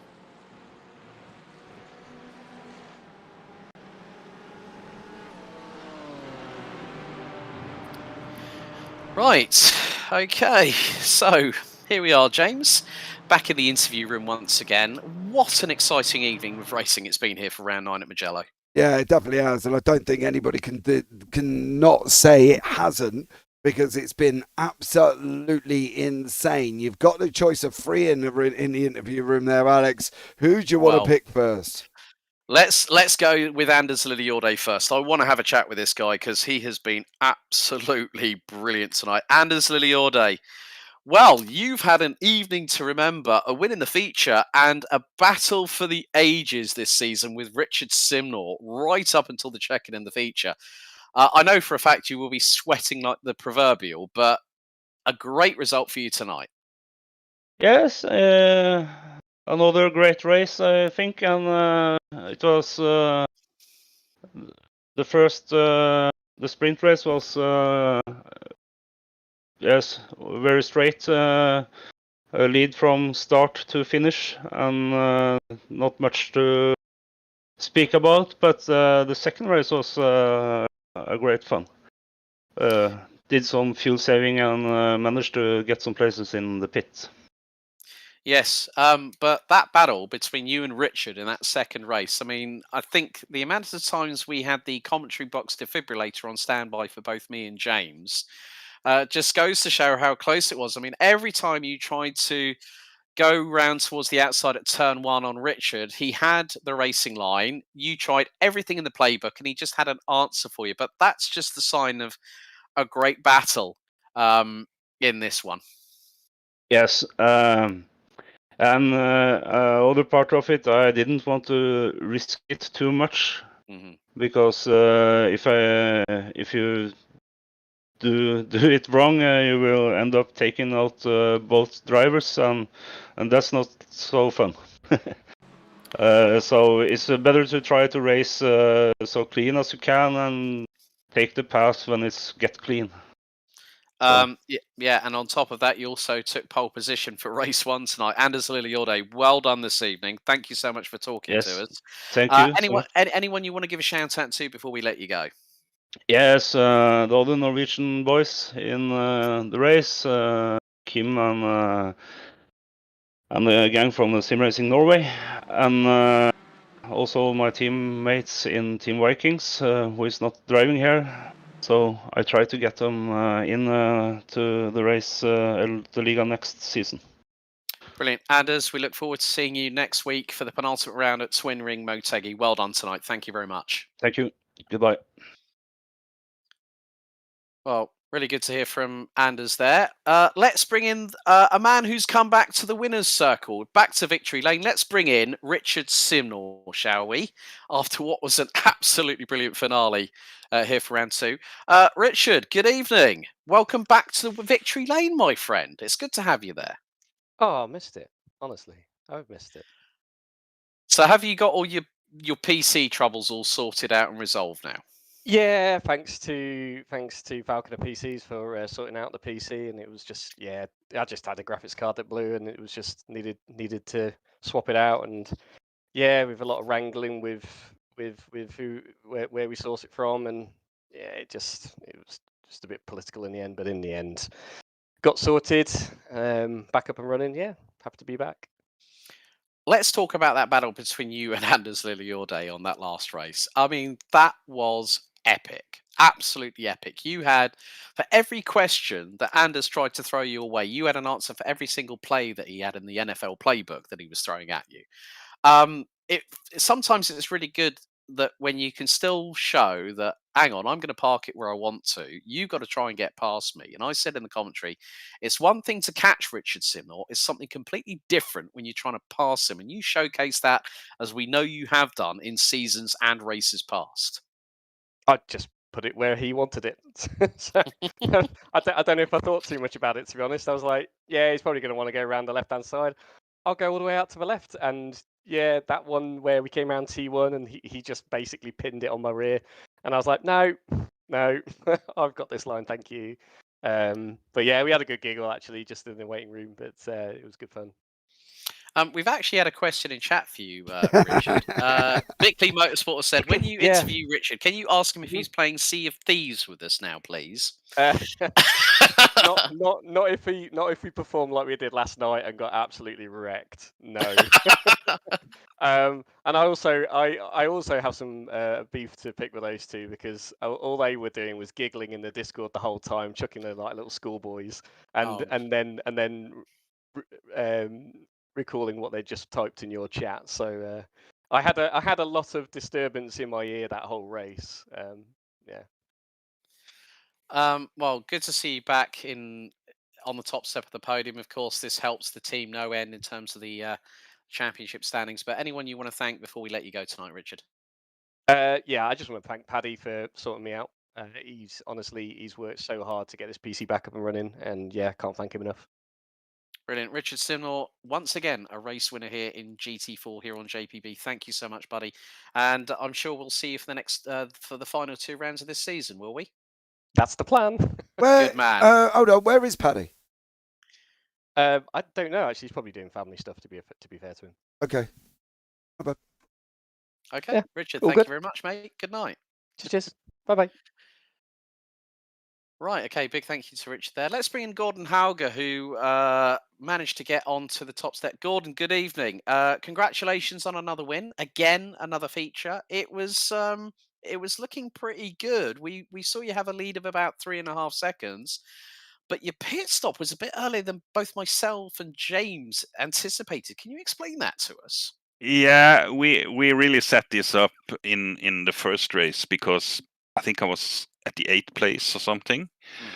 And I just decided together with Torbjörn that we are going to have P1 and P2 in the second race, because I knew that we probably could get a good head start, because the pros, they were starting behind some of the AMs. And I did for a while. It was really good. And then Simnor, of course, is very fast. So I saw he was a second behind me. I just decided I have to go into the pit now, and then I can drive alone when I come out. So, and I was really, really curious on what position I would manage to get when everybody had pitted. And 5th place, yeah, I'm really happy with that. Yeah, I mean, we've got another 2 rounds to go. We've got Twin Ring Motegi next week, and then we've got the amended new season finale at Red Bull Ring. You looking forward to both the challenges on both those tracks? Yeah, I mean, the McLaren, that's a good car on at least Motegi. So I'm looking forward to next week. Gordon, anyone you want to give a shout out to before we let you go tonight, buddy? Yeah, but teammates in Sim Racing Norway, and sorry for Kim, he had to fix the car. So, but anyway, he finished 7th, so that's really strong for him. Yeah, and you guys for I'm gonna watch on YouTube after this. Brilliant, Gordon Hauger. Thank you very much, and we'll see you next week at the penultimate round at Twin Ring Motegi. Have a good evening. Yeah, you too. Bye. Okay, time for one last interview. Let's bring in Mikey Pierce. Piercy, good evening, buddy. How you doing? Hello, mate. I'm good. How are you? Not too bad. Not too bad. It's been a tale of 2 halves for you tonight, isn't it? Yeah, it was a bit. I had a great time, to be honest. Probably the most enjoyable race I've had this season, even though it didn't necessarily go too well for me. Yeah, first race was pretty good, did all right. Second race was going pretty well, and then a few incidents. One of my own doing, and had to fight my way back through. It was a fun time. Yeah, I mean, you also picked up a podium in race 1, P3, behind the 2 Norwegians at the front end of the field who were literally going line astern. Of course, it's still very, very close between your good mate at AIRaceSummaries.com, Jesse, Mr. Stein-Veman, who got third. So you both have been on the podium and off the podium tonight. It's going down to the wire with 2 race nights to go, mate. I mean, it's going to be. Oh, sorry, not you, I need to Mikey stop you a Pollard. sec. Yeah, wrong, Sorry, Mike. you finished down in 10th actually in that race. Sorry, I did. Yeah. Sorry, Mr. Pollard. My apologies. I mean, I'll take it. It's been a long week. It's been a long week, but I'll take the credit. but still, at the end of the day, it's been a difficult one because you came into tonight being 13 points behind Stein, and it sort of swung in his way. Do you think we've got a good chance of a resurgence over the next 2 race nights, mate? The next 2 weeks?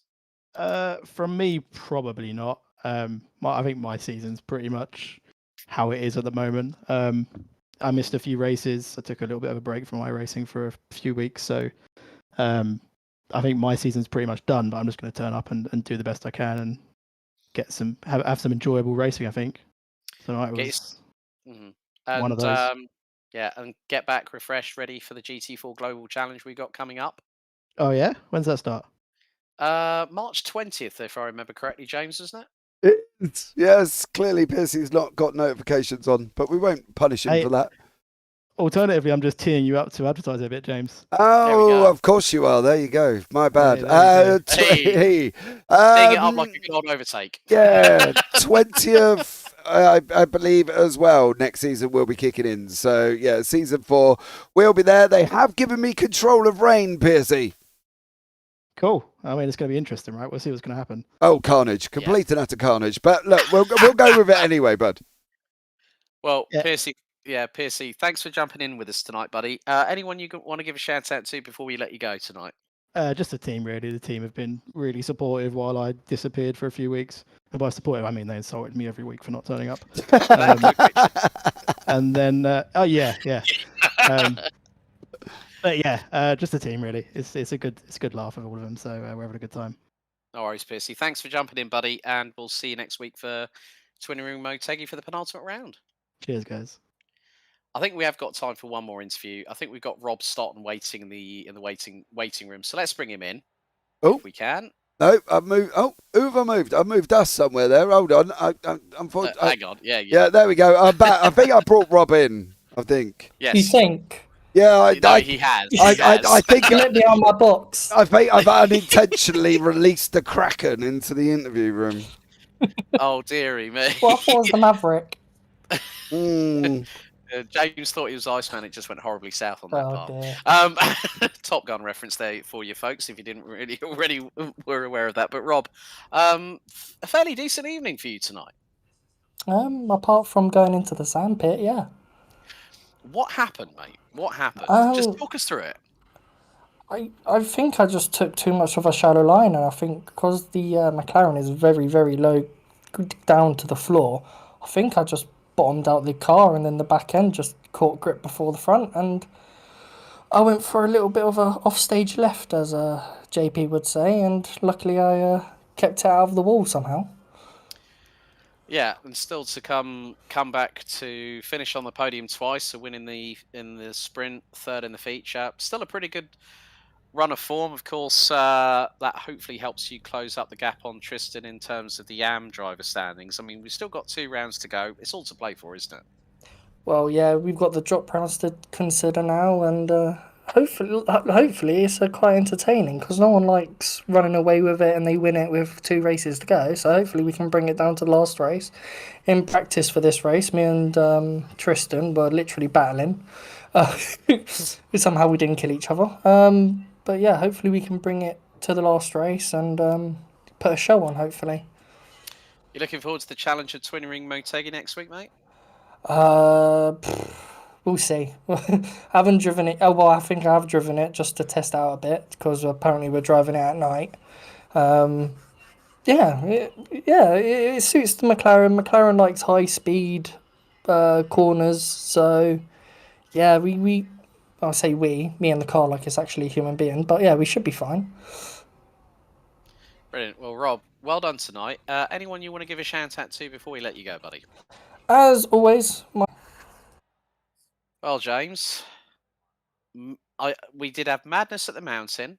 Mm-hmm. We've had Terror at Tuscany. What can we come up as a strapline for Motegi next week? Give me a week to think about that one, Alex. I can't get that out of me straight away because I've got to try and rhyme it up. But yeah, I think Motegi's going to be interested. It's going to be interested on two parts. One, because it's dark. Now, I have been told there is lights because iRacing allowed me to set it up in the dark. But I've also been told lights are only in conjunction with the start-finish straight. So if anybody does watch this back, what I will say is please go and practice that because otherwise you could be in a little bit of trouble. But overall, I think it's going to be an interesting end. We've got Twin Ring and then we've got the revised Red Bull that's going to finish off the season. Hopefully, if the Week 13 update gets done in suffice time. However, I do fear for that because I've got a funny feeling it's going to be a pretty big update. So all in all, we'll see what we can do, but let's see what happens. But tonight has been absolutely amazing. Yeah, and of course, we dropped the calendar for the GT4 Global Challenge that starts with the Media Day on the 20th of March at Monza. And then we've got 10 race nights format. As they say, if it ain't broke, don't fix it. So thank you so much for joining us here on the JPB network. We have got plenty of racing action.